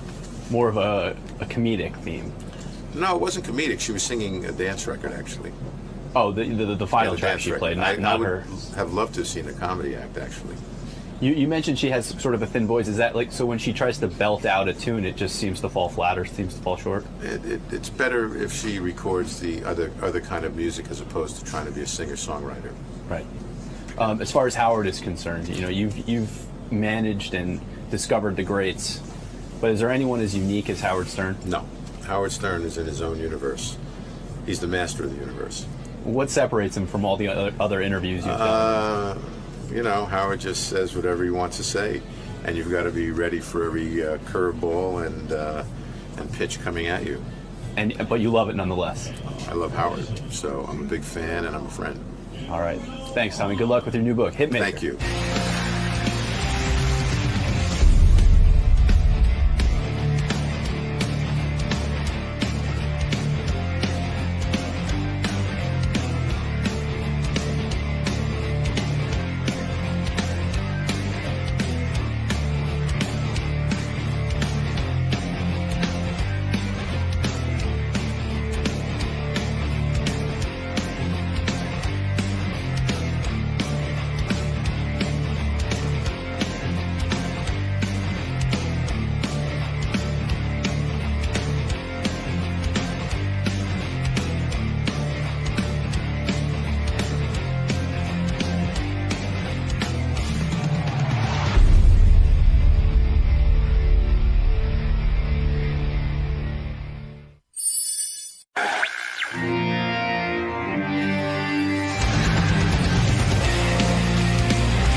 We're going to have a spelling bee today. With Tim Sabian. Tim Sabian, who I'm trying to think who's going to lose. And it's Ronnie, right? Ronnie, Tim, and there was one other. Steve Brandano? Steve Brandano evidently is a really piss poor speller. I was just, somebody I guess I was reading something about how, or hearing on the news what people like from the show in terms of who tweets. Yeah. And one guy said that he loved Ronnie's tweets just because they were so ridiculous and the grammar was so bad and it's all caps. Yeah. Ronnie can't spell, but Tim is really bad. But I don't think he's as bad as Ronnie. What about, you don't know about Steve? Steve, I don't know. I don't really have much to do with him. He doesn't correspond with you. He looks kind of nerdy, like he'd be a good speller, but I don't know. They say he's like near retarded when he spells.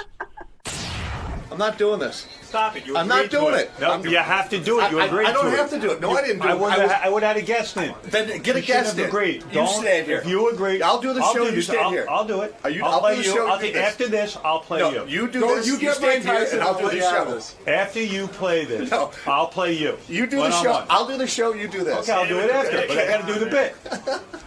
You lost more weight. Yeah, I know. I'm losing weight. Ronnie lost more weight than you. You're just trying to be nice to me, so I stand here. Prick. The other thing is, when I just spell the fucking word. No, come here. When I did you can do it. A funny bit to talk about Howard is when I called Tim on the intercom. Steve heard me. He goes, none of us want to do this bit. Well, of course not. Who the hell wants to do it? Oh, so I can be humiliated. Right. I shit on the walls. I can't spell. The fuck else you want to do to me? What do I want to do to you? Yeah. Hold on. Let's be a team player. Hey. Stop it. I'm on the air now. Hey, come on, quiet. All right. Tim protesting loudly. He does not want to be a part of this. I need this aggravation like I need a hole in my fucking head. Tim, Calm down, you can't beat Ronnie and Steve? No. You do this and I'll do the show. All right, Let's I tell you what. switch. If you want me to do the spelling bee, I'll play you after we play the spelling bee. Okay. All right? That's what you want. No, I don't want that either. All right. Yeah. All right. Are you ready? I want to go back to my desk and finish my job today. It is time now for the big spelling bee. Oh, great. Calm down, man. Take it easy. And now, the Howard Stern Show Spelling Bee. All right. Very good. You talked all over the intro. Good.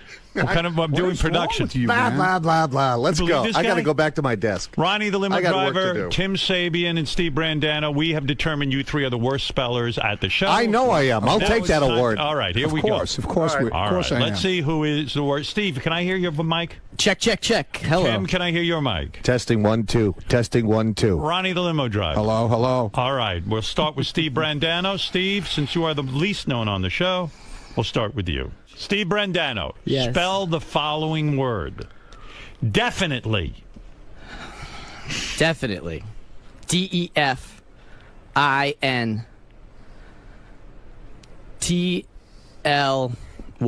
All right, that is wrong. All right, Tim, you get the word. Definitely. Oh, good. Oh, definitely. good. F-U-C-K-Y-O-U. Come on, Definitely. Oh, I'm sorry. Definitely. D-I-F-F-E-N-I-T-L-Y. Oh my. L-Y. Can I have a piece of paper? No, Let me write this down. I didn't have a piece of paper. Give me a piece of paper with a pen. Do you think a piece of paper is really going to help? D-I-F-F-E-N. Wait, you had your chance. Does it go back around? No. Well, I'm going to go to Ronnie now. He gets E-L-T-Y. You got that wrong. It's not like a real the spelling score bee. so far is minus 100. No, minus 1 for minus 1 for Steve, minus 1 for Tim. Ronnie, you can steal here, definitely. D-E-F-I-N-I-T-L-E-Y. That is wrong. Does it go, do I get another shot at it? This whole Give me a contest piece of is paper. I want a piece of paper. definitely. I want a Go piece back. of paper. All right. I want a piece of paper. It's and a pen. Steve's turn. Go ahead. D-E-F-I-N-T-L-E-Y. Wrong. Damn. Okay, you have minus 2. All right, Tim, definitely. Definitely not spelling this. Okay, can I get a piece of paper and a pen? None of the on the next round, maybe. No. Oh, See, come try- on. Well, Howard, what none are you of the doing guys to me? have that. Exactly. I'm going to All have right, it. So I will give that to you for the next round, but now we have to do it fair and square. Why are you Till being so someone gets- difficult today? Definitely. Go ahead. Oh. Didn't you get enough sleep? What Go time ahead. did you get up? Come on. If What it comes back around, I got it. All right, go ahead, Tim. Definitely. Okay. Take your time. Definitely. D I F F I Don't try too hard. N A T E L Y. Now, you left out. Wrong. You almost hit every letter in the alphabet. All right, now Ronnie, it's -2 to -2. Ronnie, you're -1. You could go up to 0. Go ahead, definitely, Ron. Take your time. I need a piece of paper.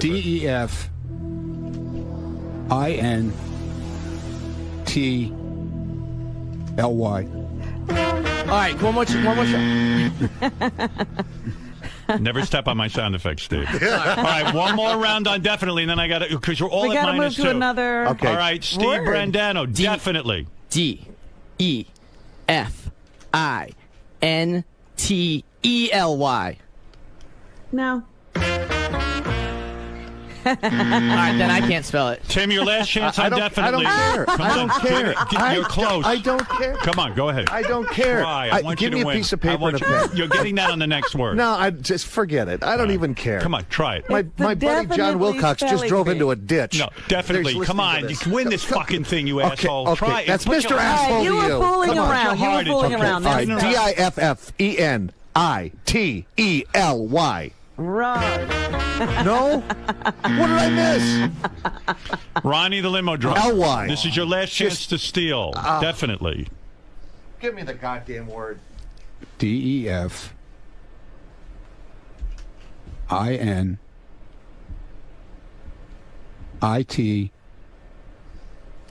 D-E-F-I-N-I-T-L-E-Y. No. L-Y. So how do you spell this word? All right, I'm going to give you the answer. I don't care. You want one more shot on it? No. Oh my God, that's 3 rounds already, Howard. I did my L. One more time. No, I could listen to you guys spell definitely all day. No. I No, love the great thing is struggle. you got the answers in front I of love you. the struggle. You know, like Dr. King said, I have a dream. Yeah. Your dream is to spell definitely. Yeah, I have a nightmare. All right. It's define, and then I don't know the end. All right, let's go through it. All right, D, you all had right. Tim Good. got lost on the second letter. Tim, the second letter is an E, not an I. It's What did I say? definitely not Or an A. definitely. He tried an A. Yeah, as you did well. try an A. I'll give you that. I you tried had a it lot all. of vowels in there. All right, Oh, well. definitely.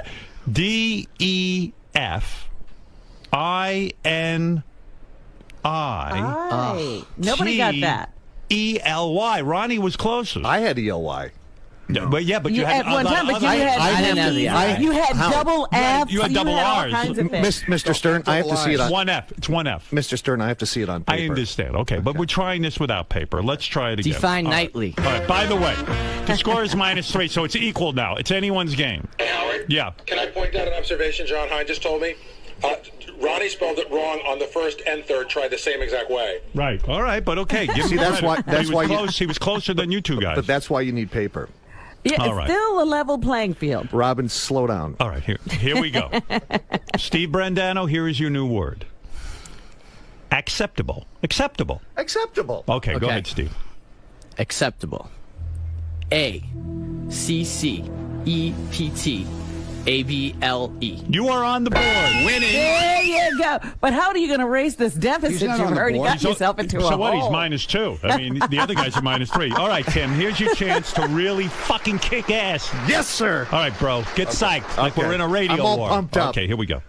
Yeah, radio wars. Amateur. Amateur. A-M-A-U-T-E-R. Amateur. Amateur. Am I a fucking idiot? A-M-U. Nope, that's it. One Take it easy. It's your Give me a time's piece over. of paper, please. Hold on. All right, Ronnie, go ahead. Amateur. Amateur. A-M-A. Shh. It's at your turn. Ronnie, go. A-M-A-T-E-U-R. Say that again. What? Could you repeat it? A-M-A-T-E-U-R. That is right. Winning. A-M-A-T-E-U-R. I can't spell without paper. Take All it right, easy, take Tim. it easy. You're panicking. You can't and you're not- visualize? Visualize No, I and can't. take your time because what's happening is you're psyching yourself out. Exactly. All right, let's go to Steve Brandano. The word is... I'm not even trying For those of you at home... I want to go back to my desk. Hey, know stop what? talking out of turn. This is why you can't spell. You probably were like Here. this in class. After this, I'm not even letting you back at a desk. Not here anyway. All right. Steve. what are Thank God. doing You know today? what? I don't need this aggravation. I can go home right now. Hold on. Steve, it's minus... Steve, you have -2. Tim has -3, and Ronnie has -2. So this is anyone's game. How could Tim only have -3? Didn't he just misspell another word? Yeah, I I'm care, sure. but not Oh, no, that he's much. -4. Yeah, Okay. -4. Robin, I'm trying to help him out. Trying to cheat for him. You feel bad for it. All right, Steve Brandano, spell the word calendar.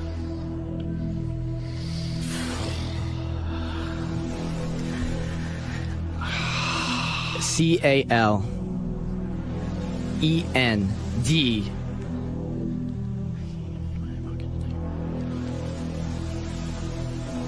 A-R. Correct! What was that thing he just E. did? I did eeny, meeny, miny, mo between E and A, and I came with A. He gets all the easy ones. Oh, please, Tim. Tim, believe me, if I asked you to spell it. All right, Tim, here's an easy. All right, so -1 for Steve. He's working his way back up to 0. Getting into Now, a good come on. lead Here we go. Tim Sabian. Howard Stern. Column. Column. One from column A and one from column B. You've been in many menus. You have seen many menus. We know that from the size of your belly. Go ahead, column. Now, did you have to throw that in? Shh. Now, that hurt. Now think. Now that distracted me. You're so nervous. You're choking. Now, come on. I am. Column. Column.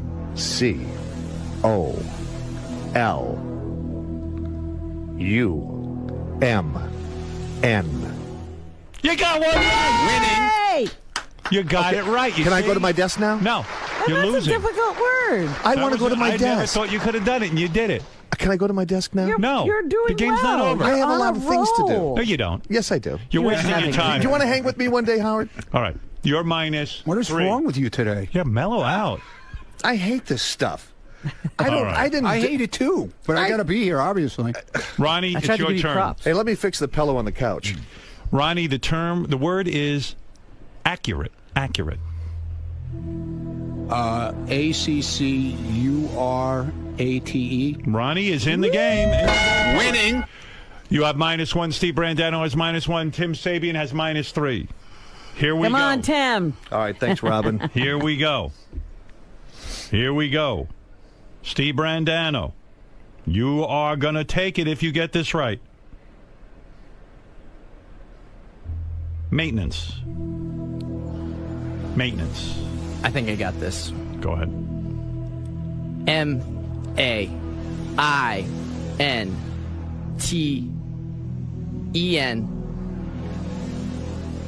E-T-E-N-A-N-C-E. You are right. Woo! You are back to 0. Winning.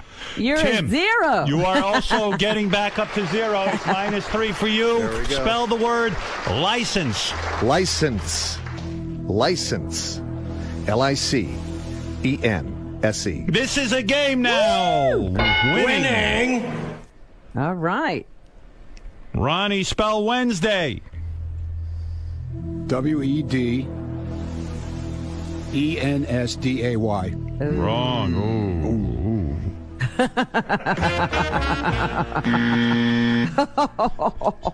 Oh, dear.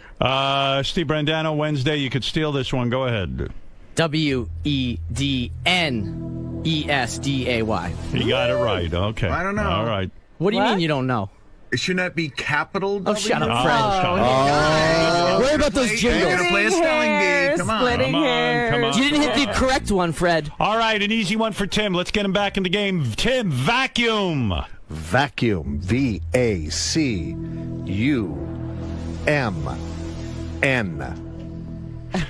That is CC. CC. V-A-C-C-U-M-E. All right, come on. You got fuck one. it. All right, I'm done. you stumbled there. I'm you done. Stumbled I'm there. going No, back. you're not. We're almost at the end of the game. Hold on. I'm better at shitting on the walls. You're back to -3. Let me go back. Steve Brandano is at +1. Ronnie -2. You can steal right now. Vacuum. V-A-C-U-M. Wrong.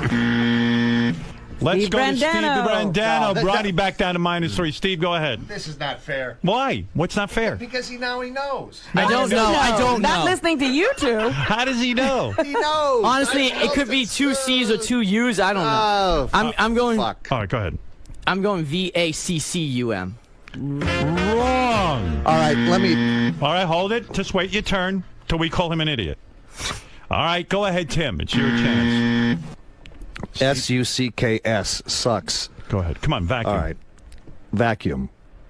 V. A. Don't look at C. me. C. U. What, Robin? I'm just looking at you, looking at everybody. You fucking M. N. Spell it again. Vacuum. That's wrong. But you know you. Why? What am I thinking? Tell me. Spell it for me. I'm not going to spell it yet. It's Ronnie's Give me a turn. piece of paper, will you? It ain't V-A-C-U-M-E. going to help. If I give you a piece Vacuum. of paper now, Yeah, how much you vacuum. want- I don't know. You know what? I'm going to humor you. Aura. Give him a piece of paper. Give him a piece of paper. Tim, when your That's turn not- is over, that's stop bullshit. spelling. Yeah, watch this. Watch what happens. Why should he have paper? No, give it to him anyway. It's not going to make a difference. Vacuum. Now try it. Go ahead. And I'll deduct another point if he gets it wrong. Deduct 2 points. All right. Are you ready, Tim? Now you got your piece of paper and your pen. Got it? Gonna make a fuck of a difference. This fucking guy's painting. He's painting on that page like Picasso. It's like Picasso. Yeah. What's he doing there? Come on, we don't have Come all on, day. Tim. I don't have all day. If you spelled faster when you didn't have a He's piece of drawing paper. a picture or something. Yeah, he's freaking out. Oh, jeez, forget it. Tim, come on. Spell vacuum or not. All right, forget Tim. V-A-C-C-U-M-E. Say it again. I can't understand. Vacuum. Say it again. V-A-C-C-U-M-E. Good you have a piece of paper. Good, take the paper away from him. It made it worse.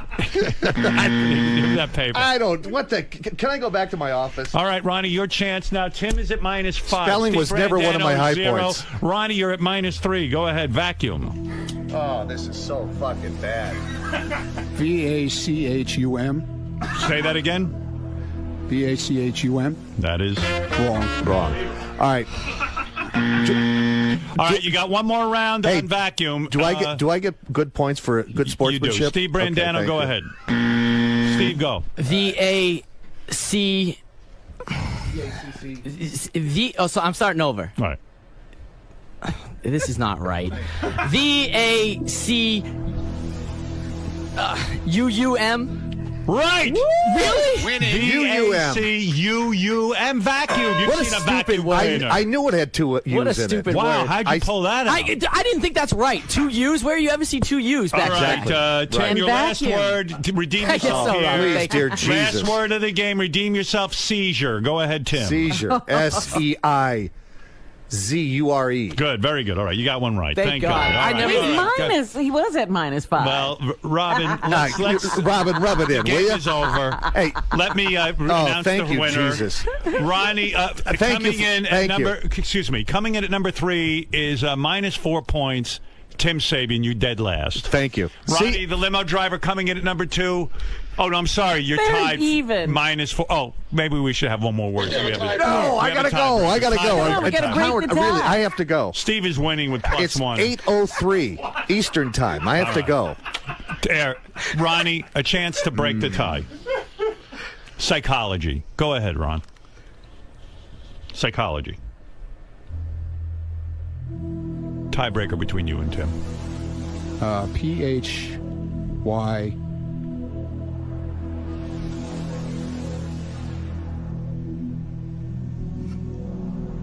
Sound it out. P-H-Y.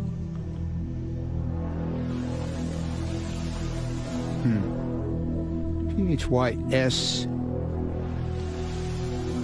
C. O-L-G-Y. All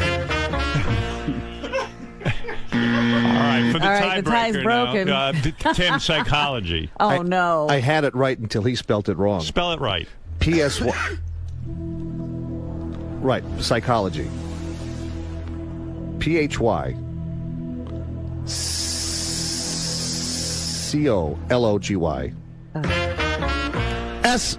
What? S. S-O. Ronnie, you want one last stab? Because now we're back Psychology. in Yeah, we're -5. Fuck it, I'm again. done with Go this. ahead, go ahead. Tim, beat him. Go ahead. Come on. Oh, this is done. I'm done with this. I'm done being a good sport. Go ahead. Ronnie, go ahead, psychology. One more shot Oh, so we get the the time. same word? Same word. Come on. You can do it. Go ahead. Tim will get it. P-H-Y-S.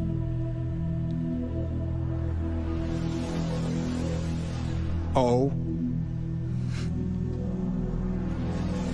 L.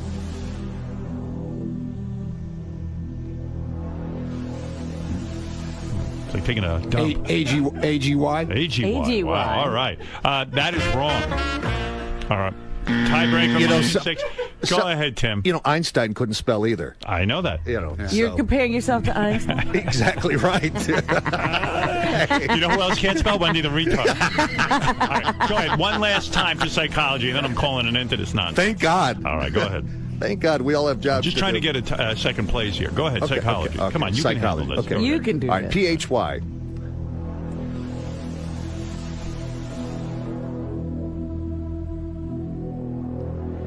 S. Interesting. C-O-L-O-G-Y. Wow. That's what See, it's a, I get confused Wow. with the S or the C. Robin, I'm ashamed to say that Oh, we can't get shut a the fuck tiebreaker. up. All right, look, you know what? I'm going to end this atrocity. you. All The right. two of you are tied for last Okay, place. good. Let's go out Do you drinking, want to know Ronnie. how to spell psychology? No, I don't. I know how to spell it, but You're I not, can't you're spell not it. interested? Yeah, I'm not interested. Give him a piece of paper. I want to No, I really don't- see if he can Could you spell do it with a Yeah, piece of yeah, paper? I can All right, do give it. him a piece of Give paper. him a piece of paper. All right, the paper is going to help. Like the paper is going to help. The paper better have the name on it. Seriously, Tim, spell psychology on the piece of paper. Is it 2 L's? No. Was that Ronnie? Don't confuse him. Take it easy. Don't talk. 3 L's. No. 3 L's. G-E-Y. He looks like he's doing math. No. He's crossing out. Well, give him a chance. All right, the guy's got a problem. Don't look over his shoulder. You make him nervous. Which is worse, I shitting should on have the paid walls and not attention being in able to school. spell? He just carried over a 4. Tim, what do you got there? Okay, P-S-Y, S-O-L-O-G-Y. That's worse when you get the paper. Really? Yeah. What the fuck is it, Howard? Isn't it P-H-Y-S? No. No. Let me tell you here. Psychology. P-S-Y-C-H-O-L-O-G-Y. You go to a psychologist. I know. Got to learn how to spell it. When you get the bill from her, doesn't she put say he? Do you guys know any of Yeah. the rules of spelling? I was waiting for neighbor. N-E-I-G-H-B-O-R. What was that? Neighbor. Good. I think you got it right. You I did did it get it right. fast, You did. but all right. Well, all right. Can you spell receipt? Receipt. R-E-C-I-E-P-T. Yeah. I tell you what, you're a disaster. I know. Listen to me. Yes, sir. REC. I. What? EIPT. All right, listen, we got to end this. Let's go. Get me out of here. I mean, take a class. Wow. What do you mean? I got spell check. You got spell check. I've seen your memos. You need more than spell Howard, check. I'm going to keep all the ones you send me, and at the end of the year, we're going to. So good. Go ahead. I am. I'm a good speller. No, you're not. Okay, well. You're better than I, maybe. Okay? How would you know, Tim? I can't even. Where are you going, Tim? I got to go back. You're not done yet. I can't. What's going on? What do I have to do now? I don't know. Can I go back to work? Yeah, you go back to work. Okay, thank you. This is why I hate being on the air. I can't stand being in here. Oh, you love it. Look at I you. hate it. Yes, Jeff, you're on the air in Roselle Park. Go ahead. Hey, Howard, how's it going, man? Hey, man. I gotta say, Tim just completely ruined the bit there. He wouldn't shut up. I mean, roll back the tape. He was embarrassed. See how many? Yeah, you see how many times he said, "Can I go back to my desk? Can I go back to my desk?" I mean, Yeah, he ruined it. He ruined it. He wouldn't stop. I mean, I the thought phone he was a away. good player, but he just wouldn't stop. Tim, why'd you have to ruin the bit by yelling through the whole bit? Because I don't want to be here. I don't want to do this. Right. You know. Tim, All right, big shot. You come here. Trade places, all right? Everybody's got a fucking opinion. Write yours down and burn it, will you? You sound like me now, Tim. You're Calm already down. in the studio. Just go with the bit. I mean, you're there. Just suck it up. Suck it up. I did. I'm here, asshole. He was ashamed. Yeah. He took No, a I'm lot not- for him to come in. It did, yeah. I don't want to do this. I'm not a good speller. I never you were was. a good sport. Ken, go ahead. You're on the air. Hey, Tim, stop being a little bitch. Jesus. Yeah, where? No, really. You gonna Yeah. go to the bathroom walls and protest now? Yeah, I am. I'm going to go shit. Don't shit on the No, walls. give me your address. I'll come to your house. And what? Try to spell something? Yeah, I want to come. No, I want to shit on your walls. Give me your address, will you? Well, Steve, congratulations. You did win, by the way. Quite an honor. Thank I you. told you. I said he would win. Yeah. Yeah, he's most recently in school. I haven't been in school in Tim 30 years. Tim was ashamed. ASSHAYMIND. Ashamed. Okay, here we go. Todd, go ahead and Raleigh. What a bunch of fucking retards. Really? Oh, my God. Let's go to Matt. Matt, you're on the air. Hey, now, Howard. Hey, now. I'm just so stunned because these words are no higher than like a 6th grade level, and there are college graduates everywhere in this country trying to get jobs, and these guys can't. Well, those spell people who are you? trying to get jobs haven't tried to get one in radio. They'd easily be here. Exactly. This is a group of C students here, That's at right. best. He's right about Yeah, that, right? Anyone who has trouble with any kind of command of anything should go into radio. Exactly right. That's right. We've always said that. Let's go to Dave. Dave, you're on the air in Chicago. Dave. Hey now. Hey now. I just got to say, Ronnie and Tim, both fucking retards. Third grade education's at best. Robert, you're on the air. Go ahead in Dallas. Hey, Howard. With people like Tim running Sirius, I can totally understand why the stock will never be over $1 a share. Well, by the way, the stock is over $3 a share, Exactly. believe it or not. Exactly. Yeah. Hey now. And, Hey now. And quite frankly, if I took all the executives at Sirius, I think Tim would beat them all in the spelling bee. That's the sad part. Thanks, Howard. That's right. Thank you, Well, Howard. anyway, guys, listen, you are good sports. This was the spelling bee. You did it. You came out. You tried your best. Steve Brandano, you're number one with a +1 on With the a board. 1. With a 1. That's right. Tim, it was a tough day for you. I think if you had relaxed a little and gone with it, you might have spelled better. Yeah, it's not my thing. Ronnie, you manned up, you came in, you did it, and you took it like a champ. And look, you got a whole new thing for Ronnie's block party. You can go out and spell in front of the audience. exactly. You don't have to yell There so we go. much. Not bad. Don't have to yell so much. All right, invite these two guys and have a spelling bee Yeah, on stage. right. Good People idea. will love it. Exactly. All right, there you go, and thank you for the big spelling bee. This has been the Howard Stern Show Spelling Bee. Howard, I wanted to do this like I want to fucking hold it. Thank you for doing No, it. Howard. Thanking you for doing it. No, Howard. No, yeah, you're. Because you had a -8. No big deal. You're being. Hey guys, can we just get the three of you in front of the spelling bee thing back here? I never. If you had just shit on the wall during this, it would have been a home run. Seriously, you are owed one. Yeah, exactly. Right. What? No, you are. Right. When you need a favor, it'll be done. Nobody, listen, I'll tell you this. Nobody will ever accuse you of not being a team player. For real. Yeah. If that means listen. Listen. Okay, I want to read you the tweets now. Watch this. Don't look at your tweets. That's the fucking dumbest thing. Don't look at that. This is going to be the greatest. It's a fucking hotline to just yell at you. This is great. ugly and Here, this is the That's greatest. fuck can't spell shit. My carpet is dirty. Can I borrow your vacuum? Oh, sorry, I meant vacuum. You know what, Tim? You got the listeners engaged. Everybody's got an opinion, right? Yours not a Tim, you got to read these on the air. Okay. Stop! Take the phone away from him. Wait, I want you to do it. Just wait. Come over here. Go stand up. I know. Don't. Heyo. Go stand over there. What is it? Don't tell him to stop. Just Tim, wait. He said what he's saying is wait too. Stop. You own a business, you rely on your reputation for success. Okay. Then listen here. People are talking about you. All right, Tim, you're going to bum out. After the spelling bee, Tim has been on his Twitter account. He's all freaked out, Robin, because you are freaked out. Because what is he explaining on Twitter? When I go on Twitter, everyone's going to be calling me an idiot. All right, read some of your tweets. All right, here we go. Ready? Go ahead. All right. I'm sure Ronnie and Tim Sabian must have been special ed students. Tim is out of his freaking mind. That's number one. That's on your Twitter account. Yes. Tim Sabian is a radio vortex, crybaby. My carpet is dirty. Can I borrow your vacuum?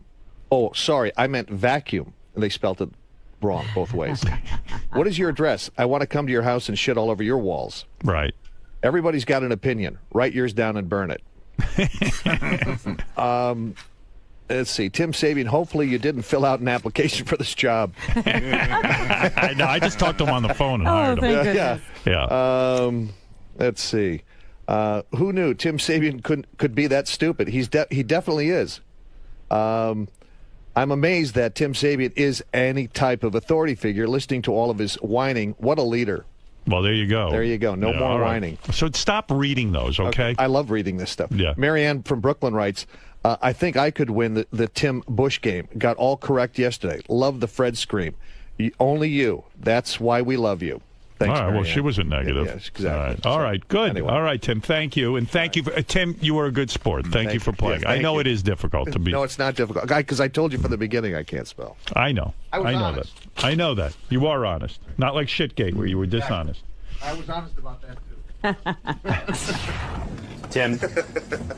Tim, you struggled mightily in that contest. I don't care. I don't care. But I'm not a speller. But you were heralded. Ronnie's a speller. I'm not a speller. Ronnie's a speller. And don't let him kid you. I mean, he's a speller. Is this something you've struggled with? All my life. Most of your life. Yeah, And so today you confronted a demon. Yeah, exactly. Do you feel I'm dyslexic, and I never could spell, so who cares? What am I Well, gonna look where do? you are now. Exactly. And you did it without spelling. Exactly. Spelling was never one of my high points, and look at me. And you were heralded today for being a team player. Exactly. I'm a team player. And that's what a leader does. Exactly right. Throws himself at his men to do whatever it needs to do. You walked over the coals today, Exactly. sir. I got to go to boat. All right. Bye, Tim. Steve-O. Greg. Congratulations, first off. Thank you. Did you believe this could ever occur?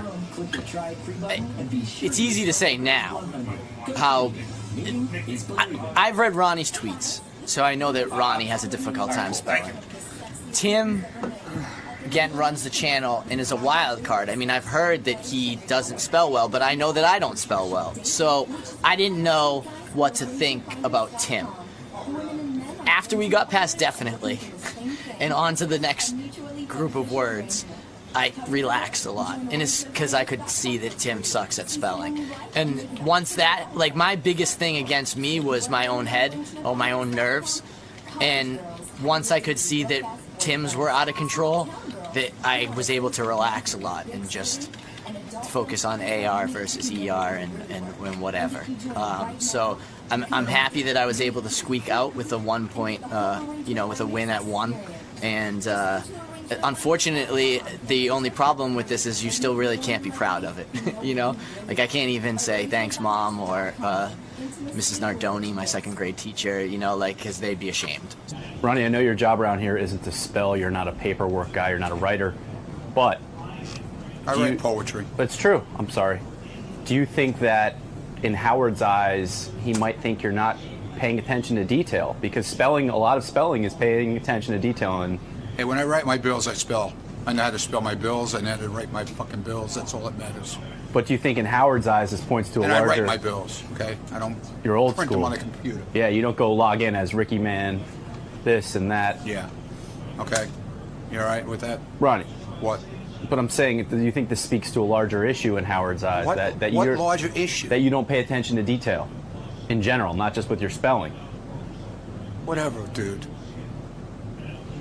I don't know what you're trying to dig up here, but No, I'm it's saying, not working. does this indicate that you're not in your day-to-day life, in your I'm job an idiot, duties? okay? You happy? That's what you wanted to hear? You got that for your fucking camera? One more time, please. I'd say it once. And 3, 2. 3, 2. All right, I think we got it the first time. Yeah, good.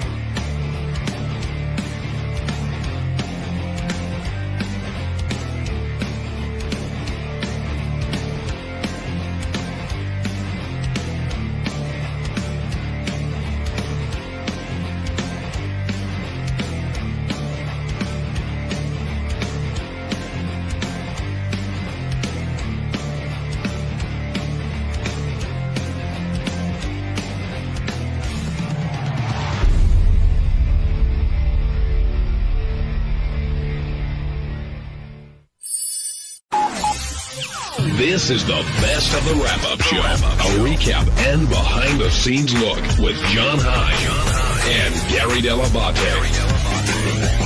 The best of the wrap-up show begins now. Hey, what's up? This is Will, and on Monday's wrap-up show, we talked about dumber than a box of rocks. These girls are truly dumber than a box of rocks.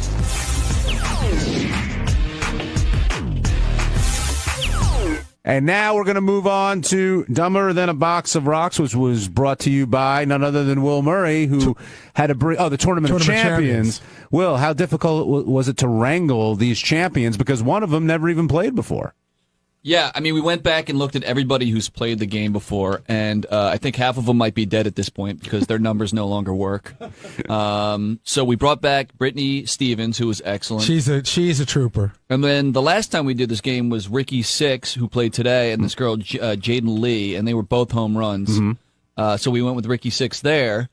And then we had to go back to the drawing board for the third contestant, and we came up with Layla Price. We should. Oh, I'm sorry. It's okay. I'm guessing with Layla, that was a situation where when you spoke to her, she probably couldn't get an answer, but you never know until they actually come in and perform on the show. Well, I still believe she was very stupid, but compared to those others, she looked like a rocket scientist. Yeah. But Will does not only a pre-interview, but Will gives him a test. So Will, you have the test in front of you because he was very upset by this. Tell us some of the questions she got wrong on the initial test when you get her on the phone. This is Layla, who won the Tournament of Champions. Right. This is like the preliminary test just to see how she'd do. She said GM stood for General Missions. O on the periodic table of elements was for optimist. The Cold War was fought between Japan and Russia. There are 2 statues of liberty. 2 statues? 2 statues of liberty. And 9 times 9 is 49. So Will thought she'd be perfect for the game, and then she got here and she seemed to know more. Sometimes it is you just hit the right questions. I think it was more of that than anything. I couldn't believe she pulled Microsoft out of her butt. Yeah. Well, you knew things were going to be a little weird when Brittany nailed the Grand Canyon. I was shocked that she got the Grand Canyon was in Arizona. But that's one of those questions I think you get lucky. I mean, she lives out in California. Maybe she's done drugs out there or something and had an old escort out there or something. And I don't know about that. See, I thought... I'm guessing. See, I thought Brittany's strategy was to guess presidents, which I thought was a pretty good strategy, actually. Every answer was Lincoln. And she got, I think, one of those right that way. But JFK, I think there are people on the staff who wouldn't know what JFK stands for. You agree? We can read between your lines, John. People on the staff mean Sal. No, not just Sal. I think other people may not know what JFK's middle name is. I think it's an age thing. You know what I mean? I think that if you're 25, you may not know it, but if you're 50, of course you know it. The other gem we added, I'm guessing this came from the spelling bee, was having the negative scores versus the positive scores. You love seeing that where they're all competing in their lesson 0. Yes, that was absolutely came from the spelling bee, and it was a great dimension to the game. The greatest part of the bit was today. At one point, it was -3, and 0. Yes. Yeah, 0, the big leader. Do you think they should know who invented the telephone? Yeah, I think they should. I think that was one of the harder questions of the questions we asked. Did you? Isn't that like something you get taught like in 3rd or 4th grade? Yes. I'm just saying. I think it's funny to say I think knowing where the Grand Canyon is harder for some people than the telephone. Now here's the controversy. When Howard asked what's venison, they heard it as. I'm guessing they heard it as the city of Venice is in where, so that's why she answered. That's not even close to the question that was asked. and I corrected them when they were outside. All 3 of them were being interviewed, and she was saying that question was unfair because Howard asked, "What country is Venice in?" I go, he did not say what country. Actually, we have it. Ted, hit number 1. We can hear it for ourselves. Let's give an easy one. Yeah. What is venison? Let's go to beautiful Layla. What is venison? Italy. All right, Italy is. Wrong. It's almost right. It's almost. Would you say what you have to say? I'm dumber than a box of rocks. All right, let's get to Brittany. Brittany, what is venison? California. That is wrong. All right, let's go to the very beautiful Ricky. Ricky, what is venison? Okay, let me got this one. Go ahead, baby. Go for it.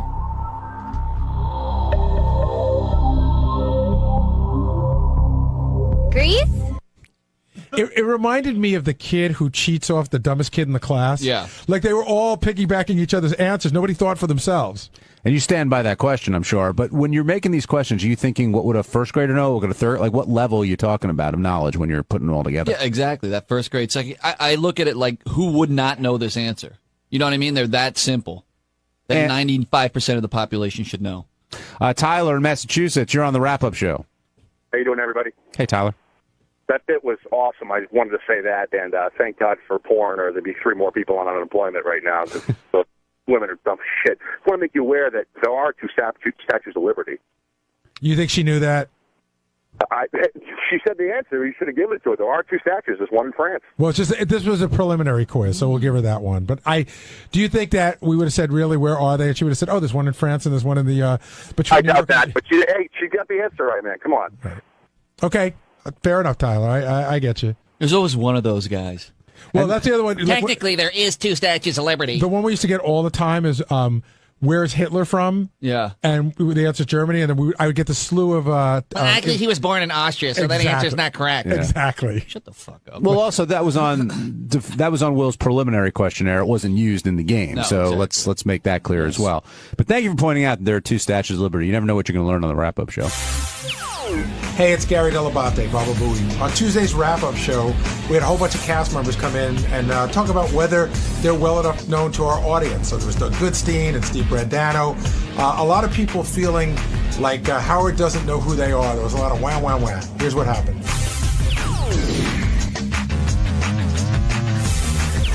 A theme that's been going through the show lately with Howard is...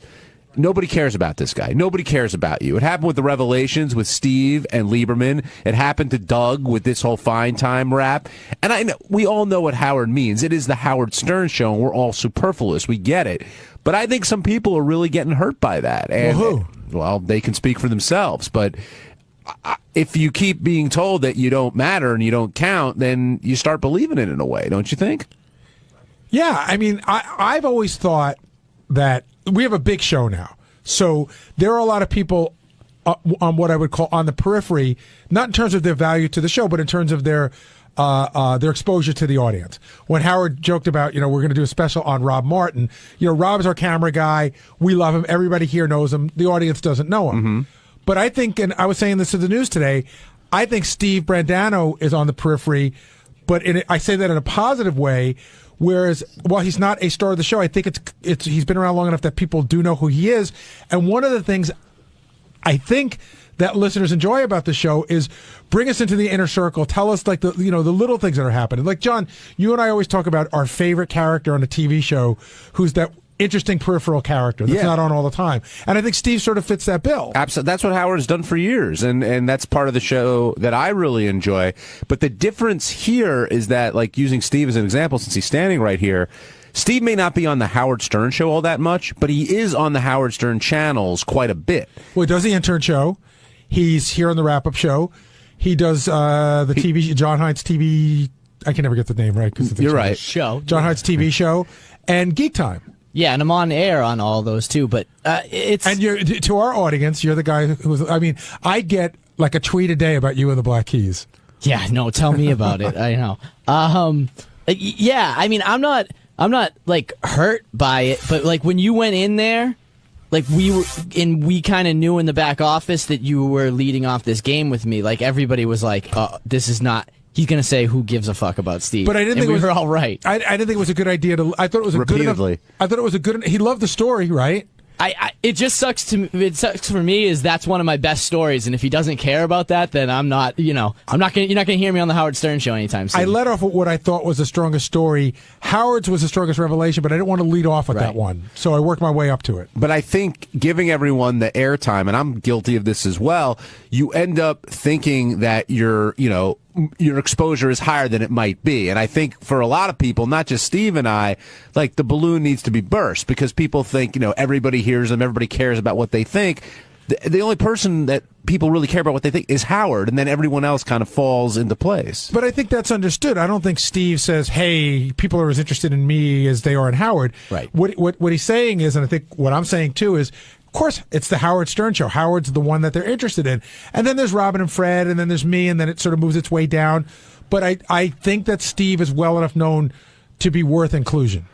Well, I liked your revelation, Steve. Thank you. I like Jon Leiberman's also in the coat room when he was the fraternity president. We're not going to forget about that. That is the dumbest one ever. Well, John, it's come really down. not.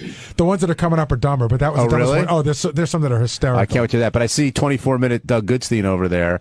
Doug, did you understand what Howard was trying to tell you? Because it seemed like you kind of got it, but you kind of didn't. Did you understand what I was trying to tell him? Yeah, you were saying that you fielded a lot of questions for Well, it's for 10 the show. questions for every show.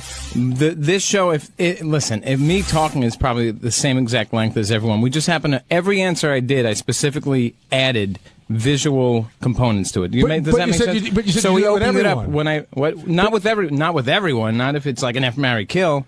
But I asked we you today, do B-roll. I think that you should be doing the show, but I think that when you see that yours is so much longer than Robin. Honestly, when Richie told me it's or Leiberman was like, it's the longest one ever, I go, really? How long is it?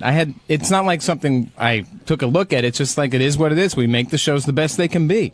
And, in my case, I'm not worthy of 24 minutes. It's not like I said, let's make mine the longest. That's an absurd thing. If that's what what people think I did, said I need to be the longest one. It wasn't that at all. Maybe Howard's saying it's not so overt. Maybe you didn't go say make mine the longest, but as you're working on yours, you fell in love with yourself and it just got to be No, I longer. didn't fall in love with myself at all. I think that's what he's saying. Great. Let him say his opinion. I'm telling him he's wrong. I know, and I understood, and I heard it, and he's wrong. But if you see the show and you see it's much longer than everybody else's, on the face of it... I don't look at the time. I look at what the best show is. So, yes, some people were 8 minutes. It's because they answered the questions boom, boom, boom. Maybe they wanted to just get out of there, I answered in detail, I answered honestly, and I answered stuff that's informative to the audience that we hear over and over again. If people didn't want this stuff answered, they wouldn't ask it. It's on our Twitter account on Howard TV. It's questions that Howard gets all the time. I get on my Twitter. It's questions about why is Howard TV not available on anywhere but cable. It's stuff about the music rights. I answered it honestly and in detail. Why is that a problem? Were you offended when Howard said it's the worst thing Howard TV's ever put together? He hasn't seen it. Let him watch the whole thing and then comment. And it's going to be the same thing because that's the way the show works and that's good for the air. But, JD pitched it to him and he just completely, was completely persuasive. Like, here, check out this horrible, longest, worst fine time ever. So, yeah, he skewed it. JD didn't really skew it. I got to tell you, it was a team effort. When I say that, not our team. I'm not bent out of shape. You don't have to. People were coming from all corners feeding this rap to us. But I think that where you probably got into some trouble was when you started giving your background. But I answered a question. Yeah, but you picked the questions you answered. Yeah. We narrowed down the questions. Some of them are just, some questions are horrible, though. Then why include them? I didn't include them. I'm saying I eliminated some questions. These are some of the better ones. I mean, Howard would say, "Why?" Everyone gets asked. That's the probably the most common. What do you do before, and what do you want to do after Howard? What's wrong with that? You guys are like, dude. Well, I mean, if anybody has seen Doug's if anybody has seen Doug's Fine Time and wants to weigh in on this, come on down and speak your mind, because clearly he's making a point. The point is that it doesn't matter to me. Listen, I would do one with Teddy. No offense to Teddy, but I think people have questions for Teddy. What does he do? What's his? This is the behind-the-scenes show. It's peeling back the curtain and asking people. That is the show. If Howard didn't like the show, then he shouldn't have let me do Fine Time for over a year already. We've done 30 of these. I think Howard. They're interesting. I think Howard likes the show, Doug. I just think he was talking about your episode in particular. Because he's, of course, it's always me. It's always me. The target is on my forehead. Do you feel that way? Oh yeah. Just in general? And a lot of things. Like I answered one of the questions in the show very in specific detail. I went away. I've gone away on 3 trips in the last 3.5 years for Howard TV. I can go on all these trips. And when I go, I don't go to vacation, and that's always the image that gets put on the air. I go and I work, and I could document, and I could show you the tapes that I shot. But when I go, for whatever reason, it's a budget killer, it's wasting time, it's a stupid, what is he doing? But it's nothing that we don't do every single weekend or every single shoot. We're shooting stuff, but when I go, and I think Gary sort of takes some of this too, like, this is what we do. When I put myself into it, it's just like there's a target on my head, and I'm the asshole. And it's been that way for years. I don't really understand it. Do you feel that Doug is a target here, Gary? I don't think Doug is a specific target, but I think he's the focal point of whatever goes wrong on television. So in that sense, yes, but I don't think Doug Goodstein is a target. Versus Ganji? Because Ganji takes a lot of flack, too. And Ganji, too. Ganji gets that, too. Doug is he's the guy in charge. He's the guy. So if Howard doesn't like anything on TV, so I think Doug takes a lot of shit because he's the head of TV, not necessarily Howard's out to get Doug. Listen, Howard likes, he gets what we do. He knows the magnitude. No, I know. And that doesn't need, I don't need the sugarcoating. I know how I feel about Howard. I know how he feels about me. I love the guy and I respect him and he's a genius. But it's not going to make me, suck up and not go at it with him and my opinion be heard. Right, Teddy? Thanks. Greg Carmel, I see you itching over there. I know you're like being in front of the camera. Yes. Would you want to chime in with? No, that's exactly why I'm down here. I just want to defend myself because I didn't ask for a news report to be done on me yesterday, and I wonder, somewhere deep in the back of Howard's head, does he think, am I lumped in with these guys who he thinks are trying to be quote-unquote stars? Well, who are those guys? I mean, you can say Benji, you can say, guys that are clamoring for airtime, and he gets annoyed with the fact that they're trying to throw themselves, in front of the camera or, on the radio constantly. So, I mean, do you think, Gary, I mean, you're a lot closer to Howard than I am. How does he view someone like me, like a guy who says, who cares about Greg? And then I think he thinks that the news asked you because they had a slow news day. I don't think he holds you accountable for it. It's the news department's job to figure out what should go on and what shouldn't. I don't even think he's against the idea that they did a news story on you. I think he's more against the idea that it was 3 minutes long. And it's about something that's so inconsequential. It's like, who gives a shit? I mean, I like Greg a lot. I said that to me, that's sort of a very benign story that he moved in. If you do something on Greg, find something much more interesting. But I don't think. But when you talk about people who are like clamoring for airtime, Greg Carmel is not one of those people. That's all. Do you think that's what I was clamoring for? I'm not clamoring for airtime at all. I think you enjoy being on the air, but I don't think you look for it. I don't look for it at all. I never have, never will. But that's just not your thing. There are other behind the scenes guy. I'm a producer. I'm a behind the scenes guy. When I go on the air, it's fun, and I'll go with the flow every time.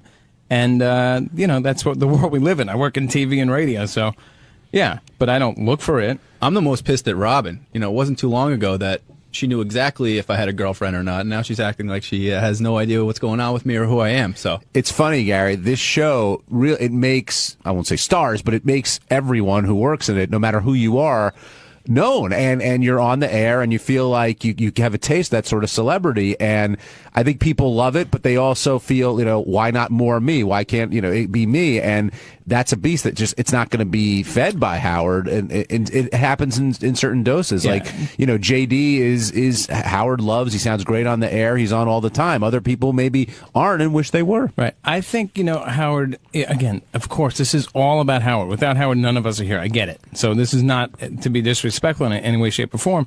But, yeah, I mean, he's underestimating the audience and their want and their desire to hear things about people behind the scenes, and anyone on the show. I mean, look at the block parties. I was in Atlantic City. Everyone and anyone there was, fans had something to say to them. They wanted to interact. They wanted to ask questions. What's that? But I'm huge in Tampa. Yes, But I mean, it's not about we're all trying to be stars. I mean, in my case, that's not the case at all. And I don't think a lot of people are looking to be stars here. It's the world we live in, and it's a public forum. So what do you expect? People want to know about everyone. Jon and Gary, how much do you think people listen only, because I have a feeling that there's a lot of people that only listen to Howard's show versus listening to the 101 stuff. But the people that go to like the block party, like Doug said, are those 101 people. Like, how much do you think that's actually... That's a hard one. I know what you're asking. It's very difficult to gauge. Because Howard's... I don't know the answer. If people only listen to Howard's show, then he is certainly right. Like, who gives an F about me or Doug or Greg or whoever? But for 101, it's totally different. So I don't know how big that audience is. Well, it's 101, Steve. So let's make sure we say that. I feel like we're doing group therapy here. Well, it's a lot of love, and I'm guilty of this too. There's a lot of love me daddy going on, don't you think? Yeah. On Wednesday's wrap-up show, we were treated to an appearance by J.D. Harmeyer, and we got into J.D. and what he does for a living, really, here on the Howard Stern Show. Joel McHale was a guest and talked about what they do on The Soup. Now 14 people are pulling TV clips. But we found out how J.D., who's just one guy, managed to do all that work and then some.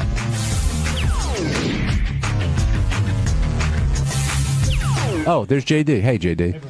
What's up? No, we were just giving you a compliment on when Joel McHale revealed to Howard how. Well, we did call you Hollywood, but when Joel McHale revealed to Howard how 14 people do your job. Howard just said something on the air. I'm saying. Okay. I know that's really impressive. That had to feel good. I know you're looking for that kind of pat on the back. I'm not perfect. How is that all right? I mean, he said you do the job of 14 people. That you should be very proud of that. I try. Oh, yes, Gary. I think you do a phenomenal job. Well, thank you. But you don't do the job of 14 people. You do the job of like 5 people because his show is nothing but that. No, I'm just saying. Joel you just lost 9 people. See, I told Howard. Yeah, I wait for the other shoe to drop. No. But I mean, think of it reasonably. His entire show is nothing but clips. Ours is supplemented by clips, and you do a phenomenal job. And you should have at least 4 other people helping you. But when a show is only clips, you would expect 14 people doing it. I agree. And they use clips. I try not to use. Back when I first started this job, I was using like a lot of reality show stuff and whatever. And then I read a comment somewhere. I was like, oh, it's just like talk soup. So I try and do. I try and do things. I try and use stuff differently. I try not to go for reality shows too much unless possible, unless it made needed. 14 people are going through shows that you can't go through. It's not the worst thing in the world to use some of those clips. You just don't want to become the same show. Exactly. I try and be different. I don't want to sound. I don't want to be similar or whatever. Can I throw you the same question that Howard asked Joel McHale? What's your go-to show? What's your show that you just know you're always going to get a good clip from? Well, it's changed. It's changed now because I look more towards the internet first because people seem to just post everything and they comment on everything there. So I look to see what people are talking about first. And my top 2 websites are. Well, I don't know if I want to give them away. Don't. But what back in the day? What were your top shows that you said I know I'm getting gold off these shows? Steve. No, I never used cheaters. There was some time I used Tyra Banks a few times. Steve? Huh? Steve? What's Steve? You know who Steve is. What are you talking about? Jerry. Oh, Steve Wilkos. Oh, no. I mean, that was more out of enjoyment. When he would throw to people throw the chair. Steve Wilkos has a move where he has chairs on the stage when no one sits down. He doesn't make anyone sit down. You have to earn the right to sit down on the stage. Love that show. By the way, I see that guy in my neighborhood all the time. He's the nicest guy. But, hey, if you're on, you might be able to sit down on the stage. But it's God. I mean, it was the daytime talk shows like The View, and because that was back when Star Jones was still on there, and she was talking about her wedding and stuff. Trying to think of other other. It varies. I don't know. When you pick something up on TV, do you check like other places to make sure they don't have it? Like it's almost an exclusive to you in the show. No, I mean, funny's funny anywhere. I definitely see if I see something on Kimmel or if I watch, I definitely try and check out the beginning of Kimmel, and I haven't watched The Soup a lot, but if I do, I try and see if there's something I miss on there that I think would be good for our show. I'll pull it. Well, as long as we're on this topic, because I don't know how often we're going to get to it. I don't want to be like a fine time, but what you get at what time? Right now it's like around 12:31 in the morning. And what are the first shows that you go to when you get in? Like I said, I checked I have about 50. It's more website right now. I check about 50 websites, and if something like say Manti Te'o, if I know that interview happened, I would go to that. Or if I heard the Alex Jones whenever he was on Piers Morgan, I would make sure to get that done. So what's left of broadcast TV for you? Because you say you're getting most of the stuff off the internet, they're doing the work for you. What's left of broadcast TV for you? They say I got to watch every day or every week. Gotcha. I mean, I record every freaking show, and it depends on the guests. Sometimes there aren't a whole lot of good guests or interesting guests on like Fallon, or, on the talk show. Last question: Yes. Who's your favorite guest that is always going to say something stupid whenever they're on a show? Oh man. God, you know what? If someone like Mike Tyson, I always try and watch all his appearances, but he hasn't really said anything too crazy lately. It's just like Paris Hilton for sure. Paris or Perez? Paris Hilton. Paris. The chick. Okay. Paris Hilton. It just all depends. I don't know. It's all very varied. that sounds so dumb, but yeah, I don't know. What would you say? Okay, last question. What would you say is your greatest hidden discovery? Like something you found that nobody else had that we've used on the show for like the longest time. Well, there's two. One is the cops taser clip of the guy getting tasered, because I love that was out of a lark that I pulled that because And then you're a big Cops fan. Yeah, but they haven't gotten too crazy lately. And I was over. This was sort of when I I just sort of started interning or doing the job as an intern, and it was on a 9/11 anniversary, and I wasn't even at work. I was at someone's house waiting for a cable guy to come, and I was watching Good Day. This was when Good Day LA was national, so it was like Good Day, America. And they were reading a letter. The guy Steve was reading like an emotional 9/11 anniversary letter, and Dorothy Lucy comes on before they go to break. He goes, has to stop before the break. Goes, oh, and Ben Affleck and Jennifer Lopez are broken up. A story we would normally delete with, but on this day. So I just thought that was. I thought one of your greatest moments was because he had such a great smile on his face. I think Paris Hilton was on the Jay Leno show where she unveiled her new expression. Oh, she did that on an award show. But what was the expression again? It was that's huge. Yeah, that's huge. It was on a red carpet. Yeah. And you go, Paris Hilton has a new catchphrase. Yeah, it's shit like that. I wish shit like that would happen more often, but people are so fucking. They're so handled now. It's annoying. Do you think you do a good job? I'm really hard on myself, so I'll say no. I don't think I'm that. Well, don't just say it. I mean, do you really believe that you don't do a good job? I could do better. I can always do better. I could definitely, I'm sure I could focus. I tend to try and figure out what's important or, what's good, what I need for the show. And some things get lost in the shuffle or, I don't know. I'm just, so I could probably be doing better. But that's just me. I don't know. I think what I got out of that, which I love about you, JD, is you could totally get the passion. Yeah. Like you could tell he totally digs it. No, he works really hard, and I think he's very good at what he does. Listen, I love this show, and I want to be able to contribute in whatever strengths that I have. But I think you also the best way that I can. I think you also love doing that too. I think you like watching TV and finding those funny things. Yeah, I mean, listen, I don't sitting and skimming through shows isn't exactly the greatest thing in the world, especially if it's the daytime show like Katie or something like that, or The Talk. Can you watch a TV show without the remote in your hand? Can you just watch a full TV show and not like fast forward to it? No, I mean, I don't think anyone can do that these days, can you? I mean, you're watching a show on Sure. No, I meant not skimming through the commercials. I meant skimming through the show.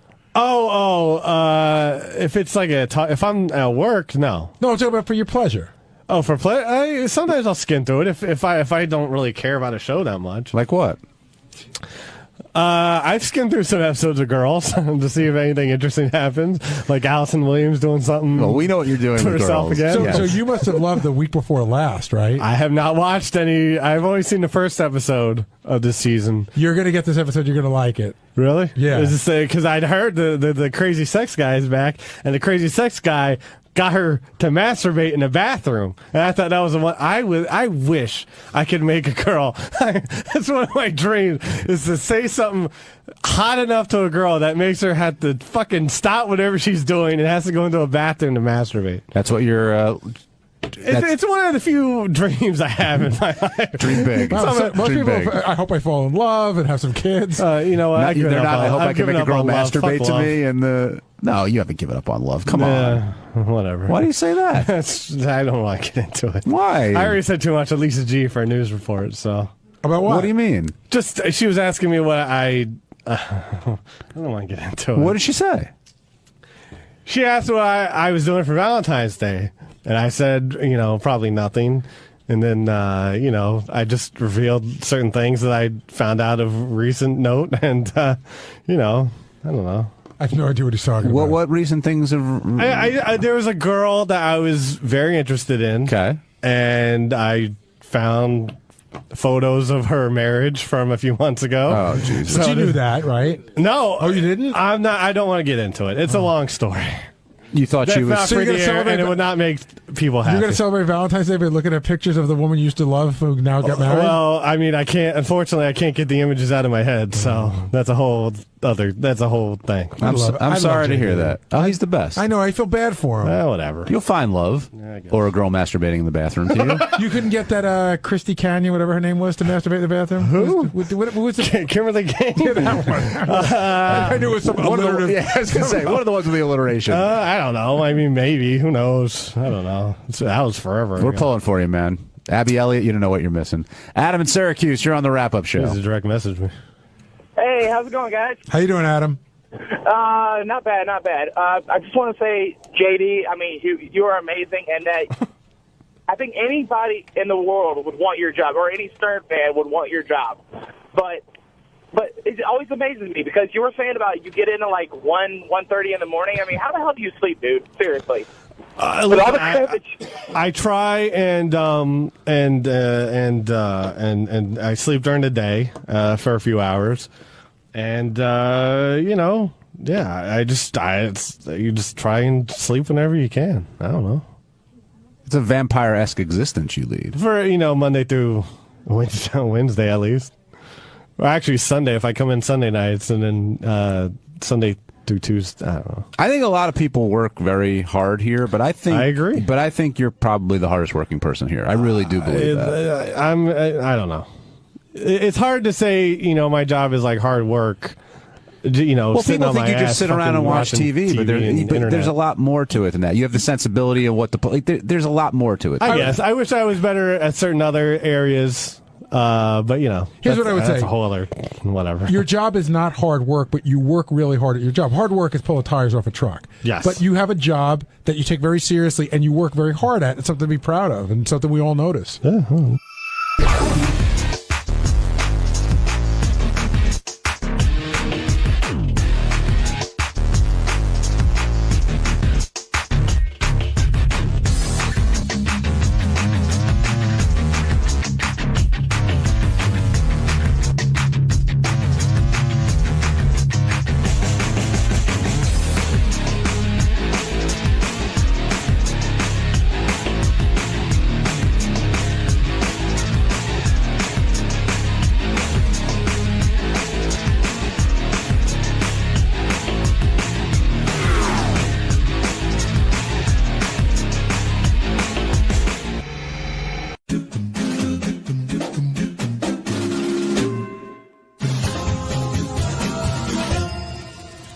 Hey, Stern fans, welcome to Fine Time, the show where you, the fans, get the opportunity to ask questions and interact with your favorite Stern Show staffers, Whack Packers, and celebrity superfans. I'm your host, Rachel Fine. Now, my guest today is one of the original members of the E! Crew. He started off as an associate producer, and today he is the executive producer here at Howard TV. Now, over the years, Howard has busted his balls over many things, such as being easily hypnotizable and having a little pet name for Robin, a.k.a. Chocolate Cake, for managing an angry drunken dwarf, for having corrective eye surgery, for staying home to protect his family during Hurricane Sandy, and of course for that infamous on-air scuffle involving baby clothes. He's also extremely loyal to the show. He's an amazing father of 2 absolutely beautiful children, and he managed to score himself a hot, smoking hot wife. And it's possible that I said the last part to kiss his ass because he is, in fact, my boss. Ladies and gentlemen, it is the one and only Doug Z. Goodstein. Thank you. You keep your job. That Excellent. Was approved. Thank you. Thank you, sir. I hope that this all goes smoothly and I don't get fired. We had lots of questions come in. I'm going to jump right into them. My first one is from Elise C. She asks, what did you do before Howard, and has working with Howard been the most enjoyable job of your career? Well, before Howard, I was at ABC News. I wanted to be a reporter, believe it or not, and that's the career I was on path to do. But I hated it. I was there for 2 years. I was working for World News Tonight with Peter Jennings. It was just all hard news. It was all serious. It was all, just real corporate, and I was bored. So I started looking for work, and this is where I ended up. The E! Show was just in early development, and Scott Einziger, I sent the resume in the mail at that point, and Scott called me, and we talked for a few months, and this is what it turned into. Here I am. So this was a much better fit for you. Yeah, this was a lot better. We can go to work and laugh. That's a little bit more productive in my world than hard news, talking about, crises and wars and politics, and so yeah. Here I am. Before I even go further, are we in an icebox? All I can hear is the air. Is this some sort of ploy? We are in the control room. The control room is, we don't notice it as much. It's so loud, the air conditioning in here. We got to keep the room cold. And when everything is down, you hear it. It's much louder. But it's also to make the turkey done for you. So. I was gonna say, is this some sort of ploy for the male viewer benefit? Thank you for that. We know what guys like. Right so if the turkey's done, we'll just pretend it was accidental. Thank you. Next question from @KillerBeesNYC. @KillerBeesNYC asks, what has been your most frustrating moment working on the show? Wow, my most frustrating moment.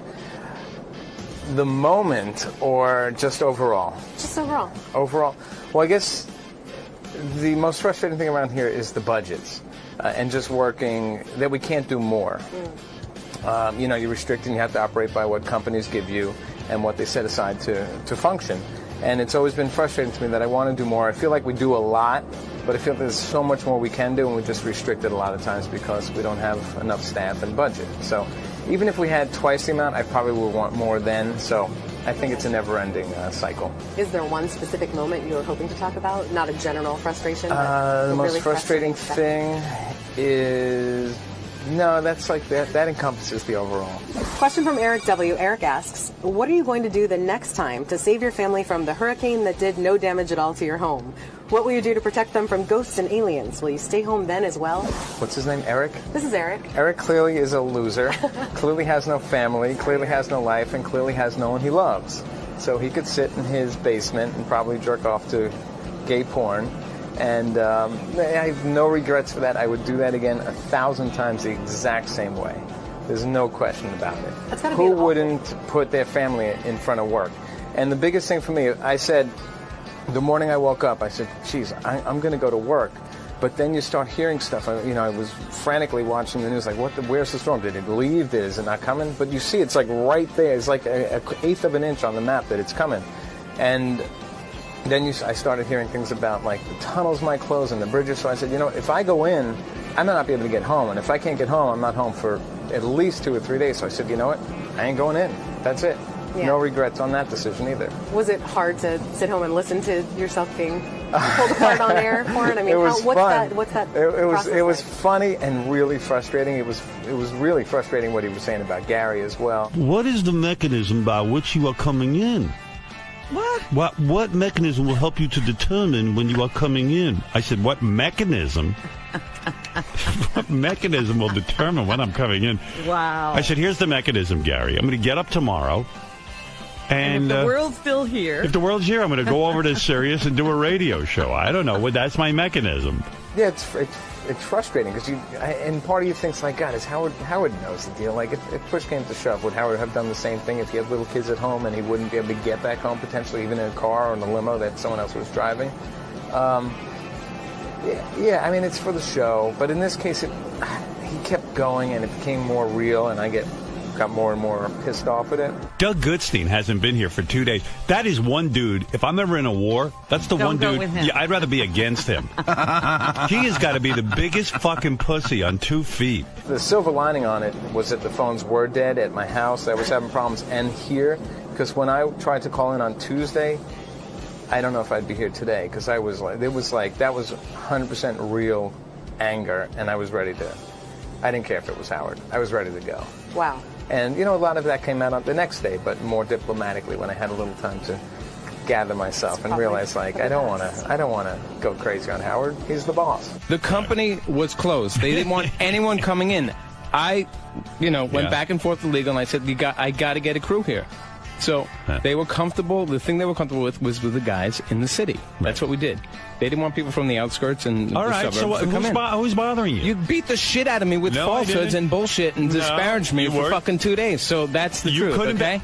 And then you speak out of both sides of your mouth. Like, I know people got to protect the family, but why the fuck are they here? Did you protect your family? Yeah, I did. Okay, I have 2 little kids and a wife at home. On Monday?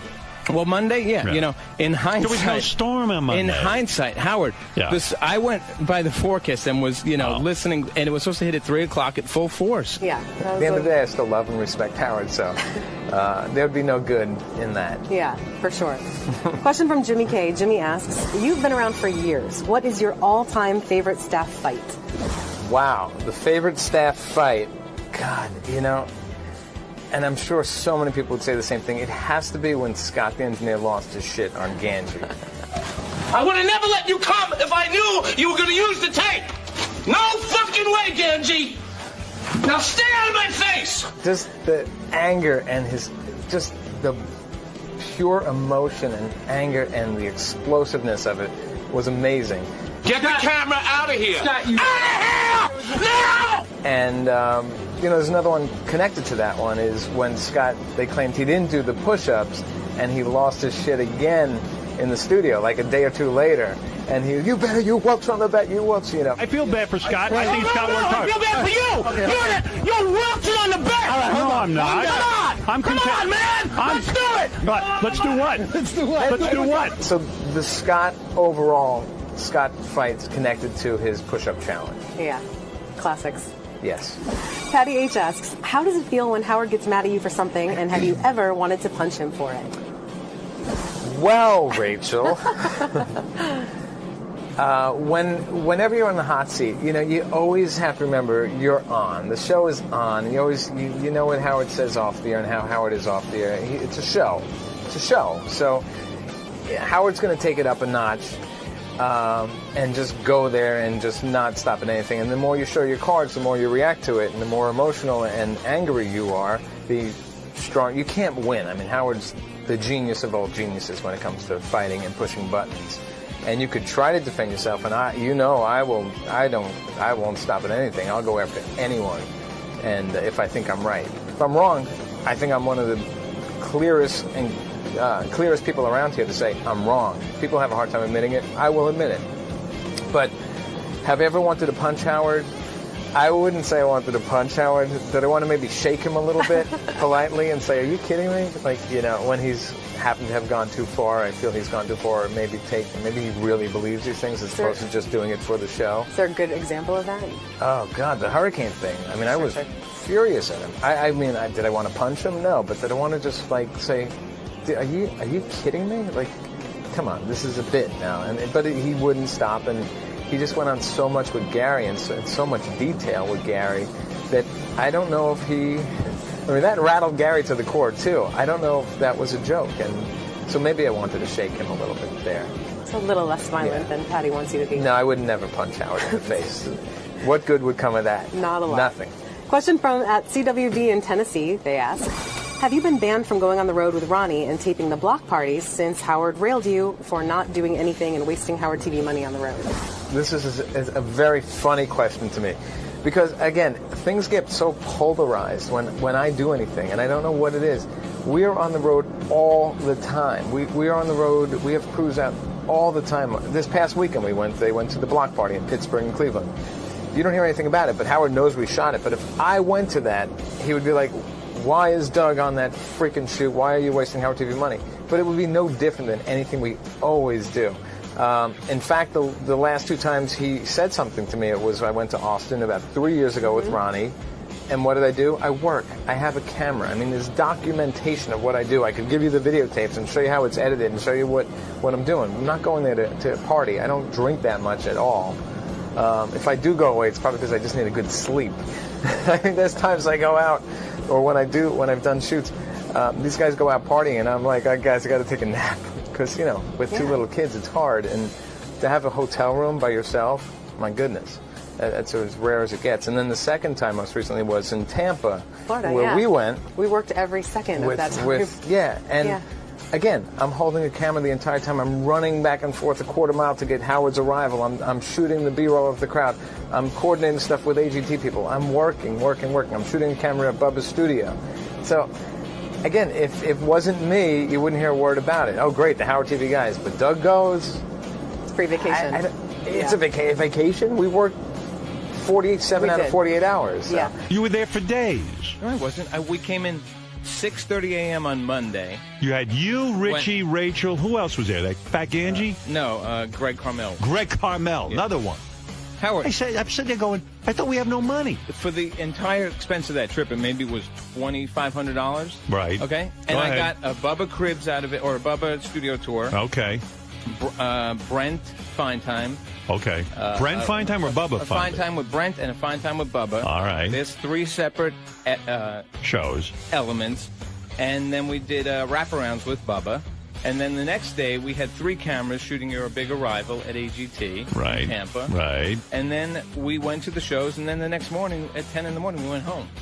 So all right. There's no vacationing. I don't know. I think it just really puts it on the map. Like, he doesn't think I work when I'm there, that I'm looking for vacation time, but not the case. I agree. I can back you on that one. Well, I could show you the tapes. You don't have to back me. No, I could lived show you my work. We had like a half an hour at night, maybe, for dinner. That was Right. it. We worked the whole time.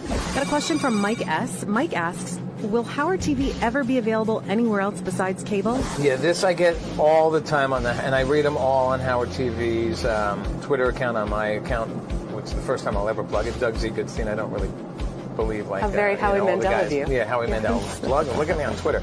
I use that account for the purposes of work for the most part. And it's the most frequent question, and I'm surprised. I've answered it so many times. Yep. I'll answer it every This is time. the perfect opportunity for you to set the record straight. Well, FiOS and okay. internet and pay sites. The deal is that in demand, Howard TV is owned by 3 of the biggest cable companies: Comcast, Time Warner, and Cox.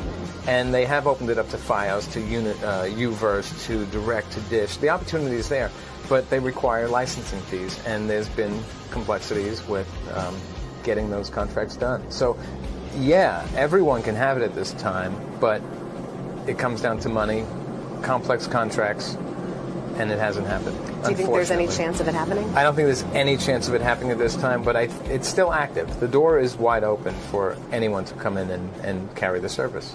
Okay, so Which people know. You can continue. You could wrap it up for me. People who tweet Doug Z. Goodstein all day long asking why it's not on FiOS, you got your answer. Unfortunately, it's not going to happen. I'm trying to help you It's answer not going to happen different for questions. now. For now. It can happen. It could happen tomorrow. Maybe someday. If someone writes a big check, Can we start like a Kickstarter account to get it? They can have it. FiOS, they can all have it. They just have to pay a guaranteed fee. All right, so if someone campaigns to FiOS's headquarters. Yeah, if 1 million people That's go your down there action. and write and $1 each, maybe. More effective than tweeting you.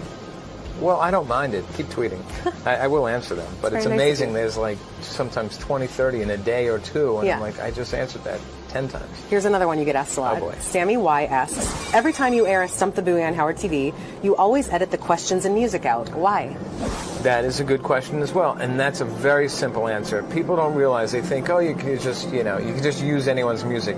Music and songs have what's called publishers, and publishers have exclusive rights to that, and they need to give you the rights. The radio show has different sets of rules and contracts and agreements, and they do pay royalties. We can't. We can, but those royalties, we can't afford them. So, for example, one song could cost $250,000 if we want to. Or the average would be 10, 15, 20, 50,000. But again, the way we work, it's not like a one-time airing. We run on the channel for 3 weeks, and then the terms that Howard and Don, with the ownership of this footage for forever, they own it. No one would ever give us those in perpetuity rights, and that's really what it comes down to. Lately, though, more and more artists are publishing themselves, so you're seeing more and more performances on Howard TV, and that's the reason, because they own the publishing, they understand it. There's not a tangled web of people who are looking to make money. They understand the power of Howard, and we can put it on. Awesome. Sometimes it's restricted, like Lady Gaga gave us a year on her song, and sometimes it's forever. So. Now you know. Rachel Fine, if we wanted to use her music, we have rights in perpetuity. I came in and recorded a song just so that it could be played during and you published it yourself. Because it was mine, I owned it. That's right. Ari R asks, what was it like working with Hank the Angry Drunken Dwarf, and why have you never managed other Whack Packers? Well, Ari, who has happened to be a friend of mine. Ari, what's Ari R? Yeah, that's a friend of mine. He's always wanted to ask you this. He just never had the courage. I remember I didn't manage Hank by my proactive measures. Hank came to me. He befriended me when he first started coming on the show, and he asked me after he was getting calls at his house about gigs, and he would hang up the phone and tell people to fuck off because he thought they were phony phone calls. He's like, people want me to go to a bar and drink, and I said, and so he called me and said, I think could you call this person back? And that's how it started. And then he became so popular after that. I think it was the 1998 or 1999, or 1998. I think it was. The Most Beautiful Person in the World contest by People magazine, and the phone just didn't stop. So I said, yeah, I'll entertain this. I had no idea it was going to turn into like such longevity with it, but I did it, and it was fun. And I have no interest in managing. I had no interest in managing Hank. It just worked out, and I became friends with Hank, and I really saw the person that he was. He was a great guy and great family, and just a good dude, and I wanted to help him out. Go have sex with Jesus Christ, you faggot. Jeff the Drunk wanted me to manage him, I think, at one point. I think a bunch of them at some point have said, could you manage me? Could you manage me? It was never about me wanting to be a manager of the Whack Pack. That's not a career goal for me. Fair enough. A question from @Zuba. Zuba asks, I know you are involved in a lot of shoots. What was your most memorable shoot for the show outside of the studio? Whoa. Let's see. And over like a big production or a shoot? You tell me. What's your favorite memory? Wow, favorite memories? You know, I'm going to let you set the rules. You're my boss, so you can answer this I would say the want. one shoot that I really just think about and laugh all the time and had so much fun doing it was I did hundreds of shoots with Stuttering John. We went out all the time in the heyday of John doing his thing. And when we interviewed at this event, one of the Apollo 13 astronauts, James Lovell, and I think the question was, did you ever run off a batch in the astronaut suit? Or some goofy question. Did you ever fart in the suit, in the spacesuit? But John and I John caught a case of the giggles, and he couldn't stop. Then I caught it, and then there were reporters around, and they started laughing, and everyone was just laughing hysterically, like tears, crying. Would it make you nervous to be in space with a homosexual astronaut? That is kind of a strange question. You know that? How was it the first time you had to go to the bathroom in your spacesuit? Is this camera live here? Did they ever have you masturbate in space?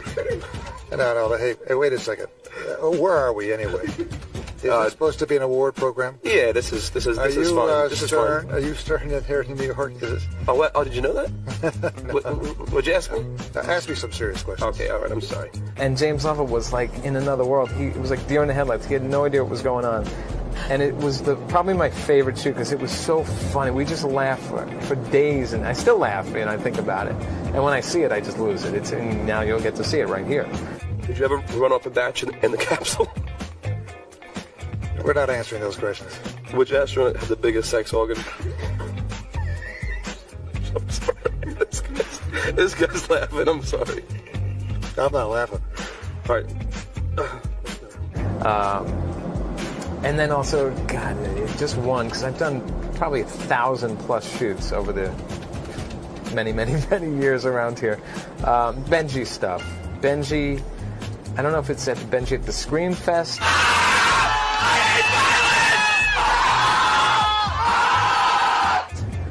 Or Benji at the Poetry Slam. Please get off the stage and turn your light off. George, you idiot! You must think of me!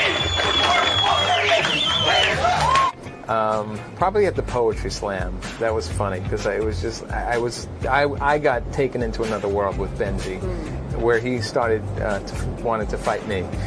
It's about common sense and decency. Thank you. I am covering what he does. I didn't tell him what the fuck to do. He grabs him. Right. We know I don't have to do anything for this guy. Oh! Does he have a gun to your head? Oh my God. But overall, the big picture, I love doing the Vegas shows. No individual, and just anything on the road. I thought that just took the show to another level. It was tons of work, but it was fun. Those are my favorites. Awesome. Favorites. I'm sorry. Not a single memory. Memories. It's your show, so Doug, right. You can say anything. My boss could do whatever he wants. I want to thank Doug Z. Goodstein. What is the Z? We didn't even talk about this. The Z is Zachary. Okay. Which I wish was my first name, actually. Why don't you go with the Fred Norris method and just make your name Zachary? I probably could, but it's a little too late now. Okay, so you feel committed to just the initial? Yeah, I'm too into it. I'm deep into it now, so I figured I'd just use the initial. And also there's a double G in there, Doug Goodstein. Doug Goodstein. So it breaks it up. But I don't introduce myself like, hi, I'm Doug Z. Goodstein. I like the Z. It's very... all right, well, fantastic. It's very what? It's got a nice Doug Goodstein. It's got a nice little rhythmic factor to it. You blow it with the Z. I think I would go Z-list. Okay. That's just all me. Right. I go Z-list. You go topless. I'll go Z-list. Deal. I want to thank Mr. Z. Goodstein for taking the time to answer the questions that you, the fans, submitted. Keep sending your questions in. You can tweet them. You can Facebook them. You can send them via email. You can send a video submission and be a part of the show. And remember, this is your show, so don't screw it up. Until next time, I'm Rachel Fine, and I hope you all had a fine time. I had a fine time. I had a fine time. It's a fine time. Did you dress conservatively for me because I'm the boss? And that's why you turned the air conditioning up? Is that the deal? Yeah, we did that. In what planet is this conservative? The turkey wasn't done, though. The turkey is done. Sorry. Let's not discuss the turkey's level of readiness. But it's all done. Yeah, I've seen you with your. This is like a nice do you know the time earth tone and. For you, I put time into choosing skanky shirts for you on a weekly basis. I really thought this was a boob window. Conservative. A boob window for you. Neck is covered. Sleeves. I mean, geez. Okay, Richie's in the room. Let's relax. Just for you, Mr. Good. Thank you. Be good for you.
Mình thắp lửa trái tim yêu để vững lối đi qua điều chăn trở, đưa em đến nơi tận cùng nỗi nhớ, cùng hoa thân như gió mong mây kề, đem nồng nàn dâng cuồn hết đam mê, màu sao tất bao bộn bề lo lắng,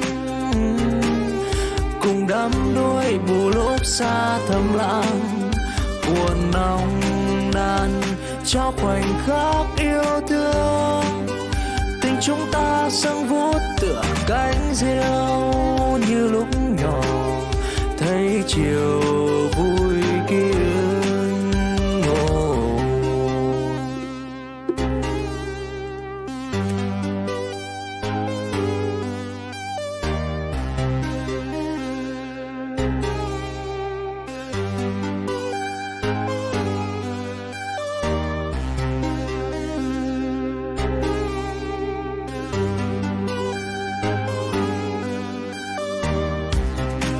Anh muốn mình thắp lửa trái tim yêu, để vững lối đi qua điều chăn trở, đưa em đến nơi tận cùng nỗi nhớ, cùng hóa thân như gió mong mây kề, đem nồng nàn dâng cuồn hết đam mê, màu xóa tất bao bộn bề lo lắng,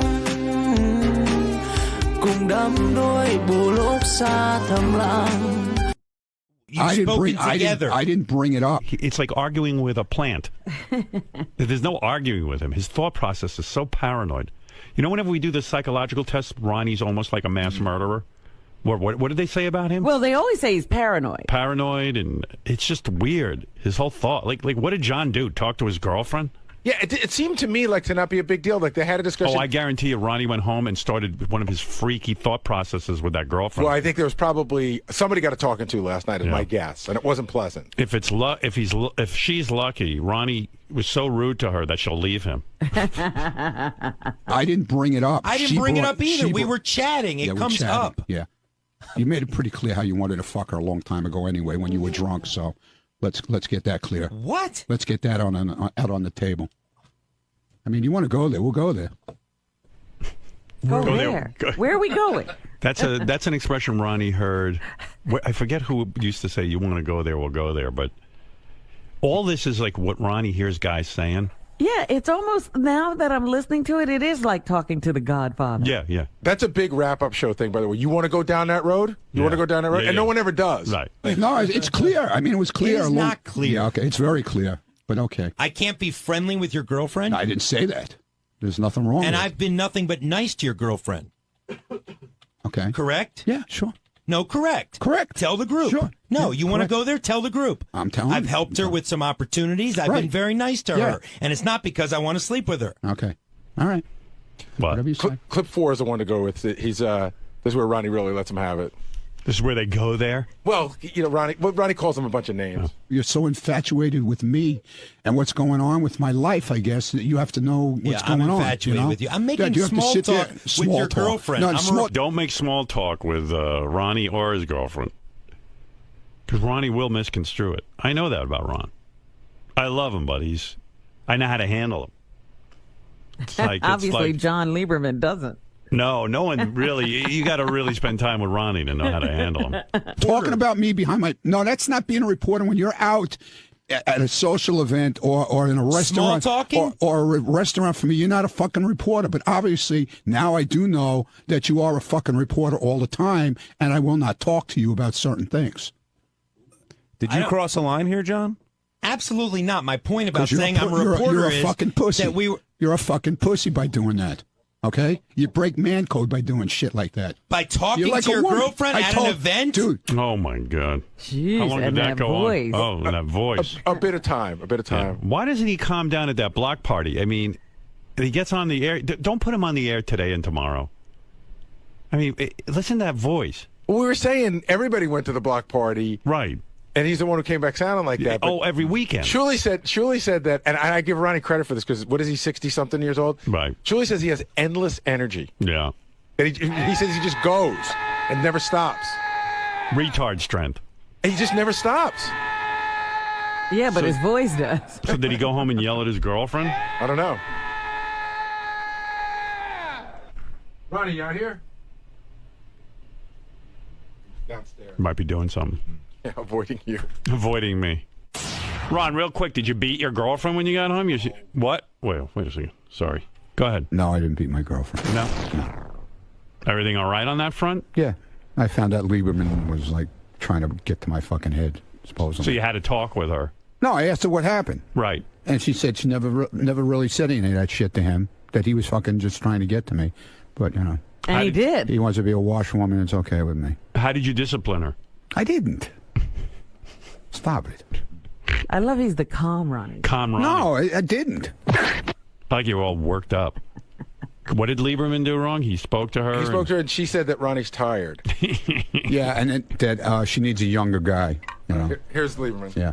Lieberman. Lieberman always said he was speculating about the younger guy. What is that? I'm done with him. I don't want to talk to him. Oh my! He's an asshole. He really is an asshole. John, what did you do? I mean, what he did yesterday is the stupidest thing ever. Did he break the man? Trying to get to me like that, telling me lies like that. What lies did I tell you? She never said that, dude. She said on the air yesterday that she said that when she called in. No, she didn't. She didn't say that. She said I was tired. Yes, she And absolutely that she wanted did. a younger man, you fucking idiot. The younger man thing I was joking You're a about. fucking idiot. Go play with your own girlfriend. Don't worry about mine, okay? Well, don't call me a liar. I'm not You a liar. are a liar. And You are and a fucking liar. don't call me any more names. You're I a don't fucking liar. appreciate You're a you fucking on the liar. wrap-up show I don't give a personally shit. attacking me. That's right. Too bad, man. Don't attack me. How did I attack you? And You're blaming me for your girlfriend. I go out Howard, to dinner here's with the this thing. guy. In all fairness, wait a minute. But I go out she to dinner with this fucking asshole, Yeah. and he's telling me how he's putting information together. He's a reporter 24/7. What?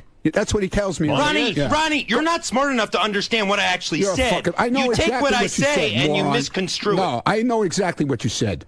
Okay, Howard, I'm not going to have this argument with Ronnie because I'm it gathering doesn't. information. That's what you told me. That's my job. He's making it like I filled out the form and said I wanted to sleep with Stephanie. He's angry. You're channeling your anger toward me. Your girlfriend filled out.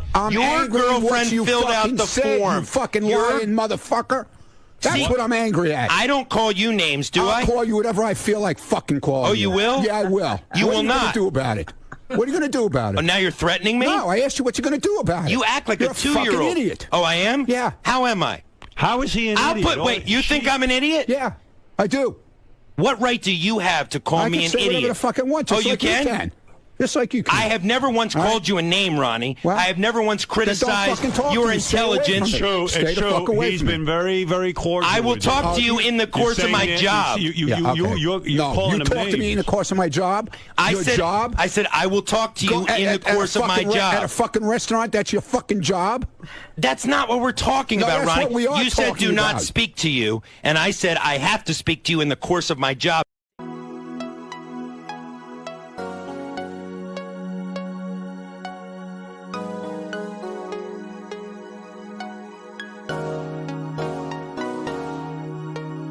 Nắng soi khung cửa buồn, tình qua khu vườn vắng, em làm mây cuồn cuộn. Qua đời anh giang giang, sông trôi qua đồng bằng, mưa mịt mùng bên mộng, em làm hoa dấu lặng. Bài nhạc tình mênh mông, núi lặng im bềnh bông, vẫn âm thầm chẳng nói.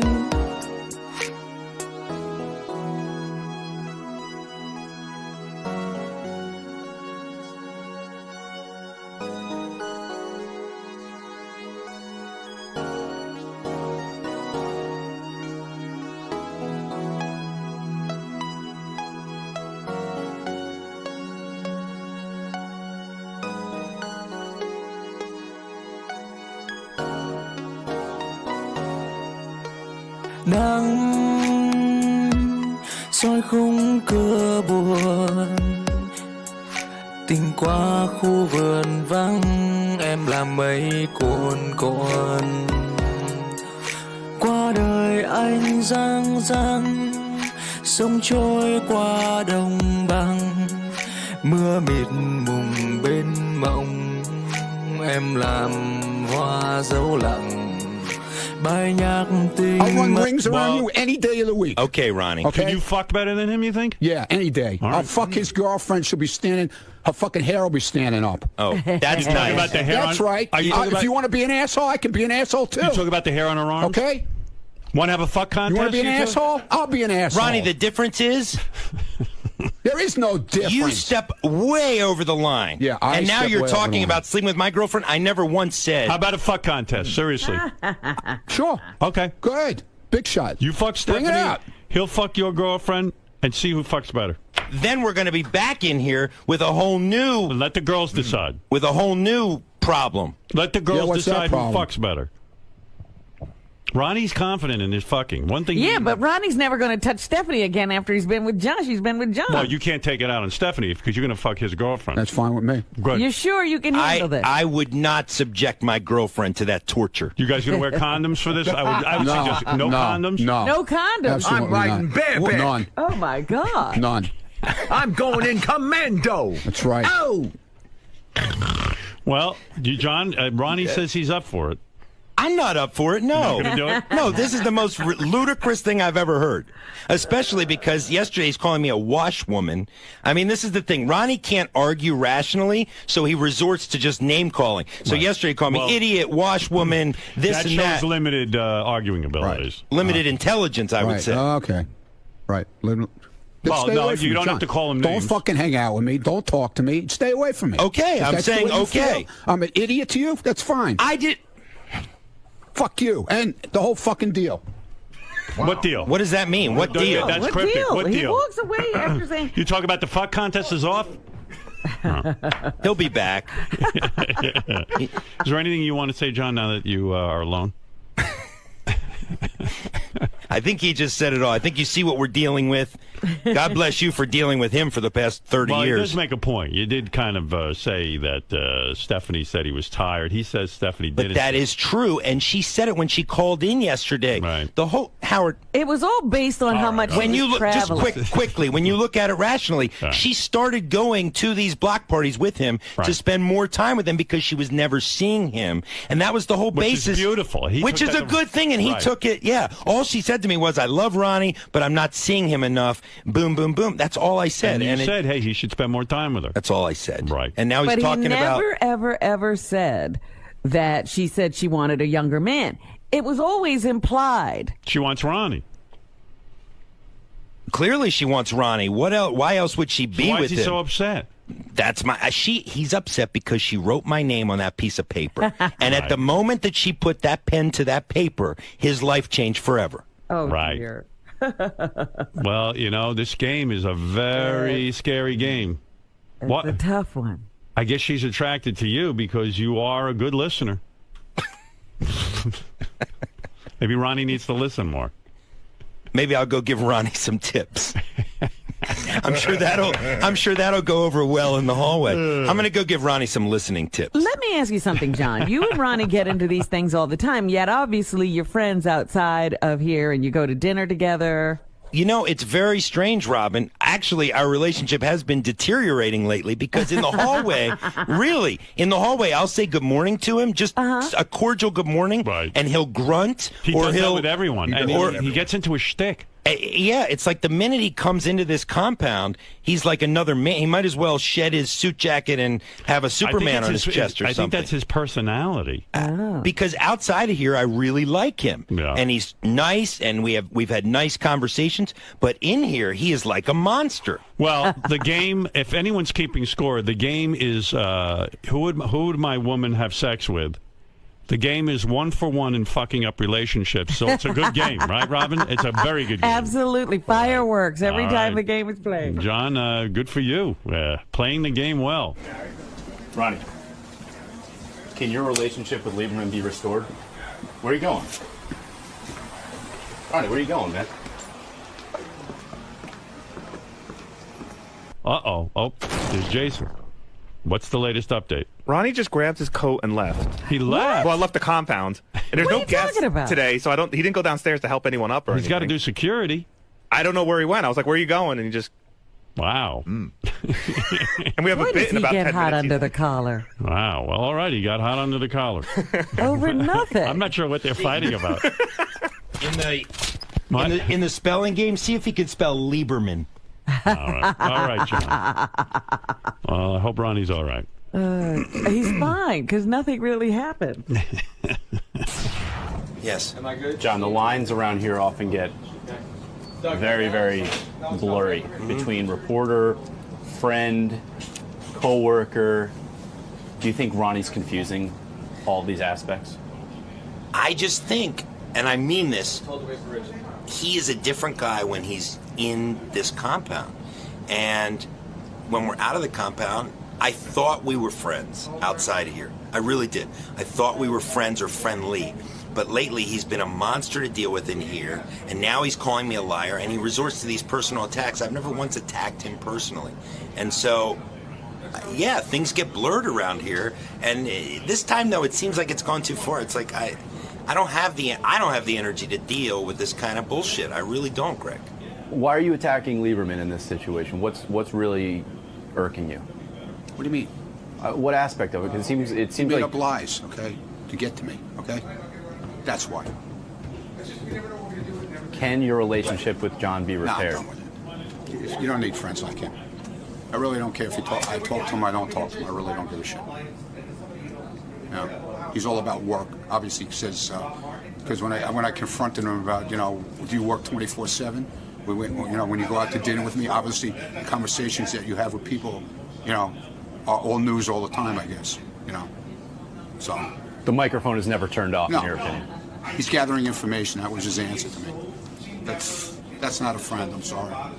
Robin, I hold in my hand an envelope, and this envelope contains, I don't know, about 10 envelopes.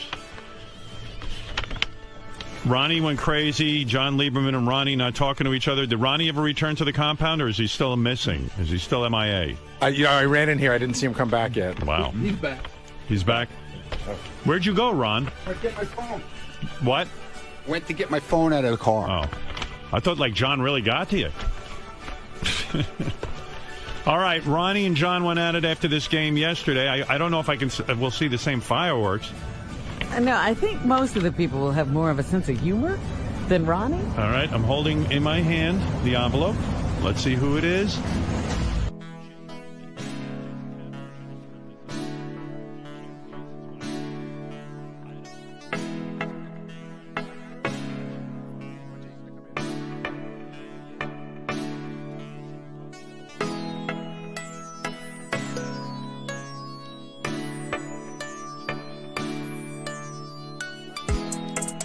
Ngắm nhìn biển rộng bao la, một màu xanh biếc cho ta say lòng.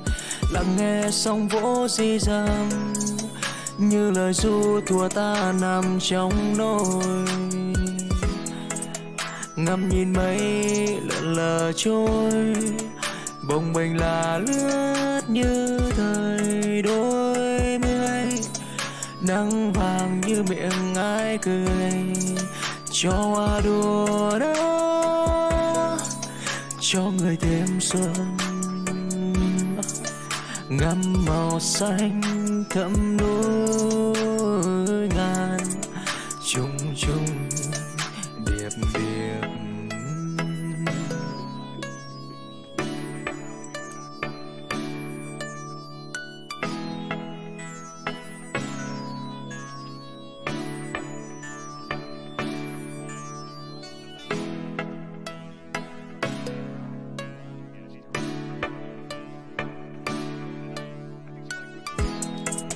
Ngắm nhìn biển rộng bao la, một màu xanh biếc cho ta say lòng. Lắng nghe sóng vỗ rì rầm, như lời ru thua ta nằm trong đôi. Live with him. Oh, no. Will? Yeah, Will. Oh, my goodness. She dreams of fucking Will. Yeah, I have to the say, whole time. Will's my bro. If she was gonna fuck somebody, I'd be proud for it to be Will. Yeah. Well, wow. What do you think of that, man? You're in the game, bro. You're in the game. I'll tap that ass. I'll give it to her. Have a party. Sounds like you're ready to tap any ass that walks around. Pretty much. That's You've true. got the married man syndrome, man. We both That's all do. right. Yeah, well, we're married. At the block party this weekend, Will and I went up on stage, and they told us 10 minutes beforehand, go up on stage and say something. So Right. I just went up and talked about every woman here that I want to have sex with. Like, Who do you want to have sex with? Oh my God, Teddy's girlfriend and our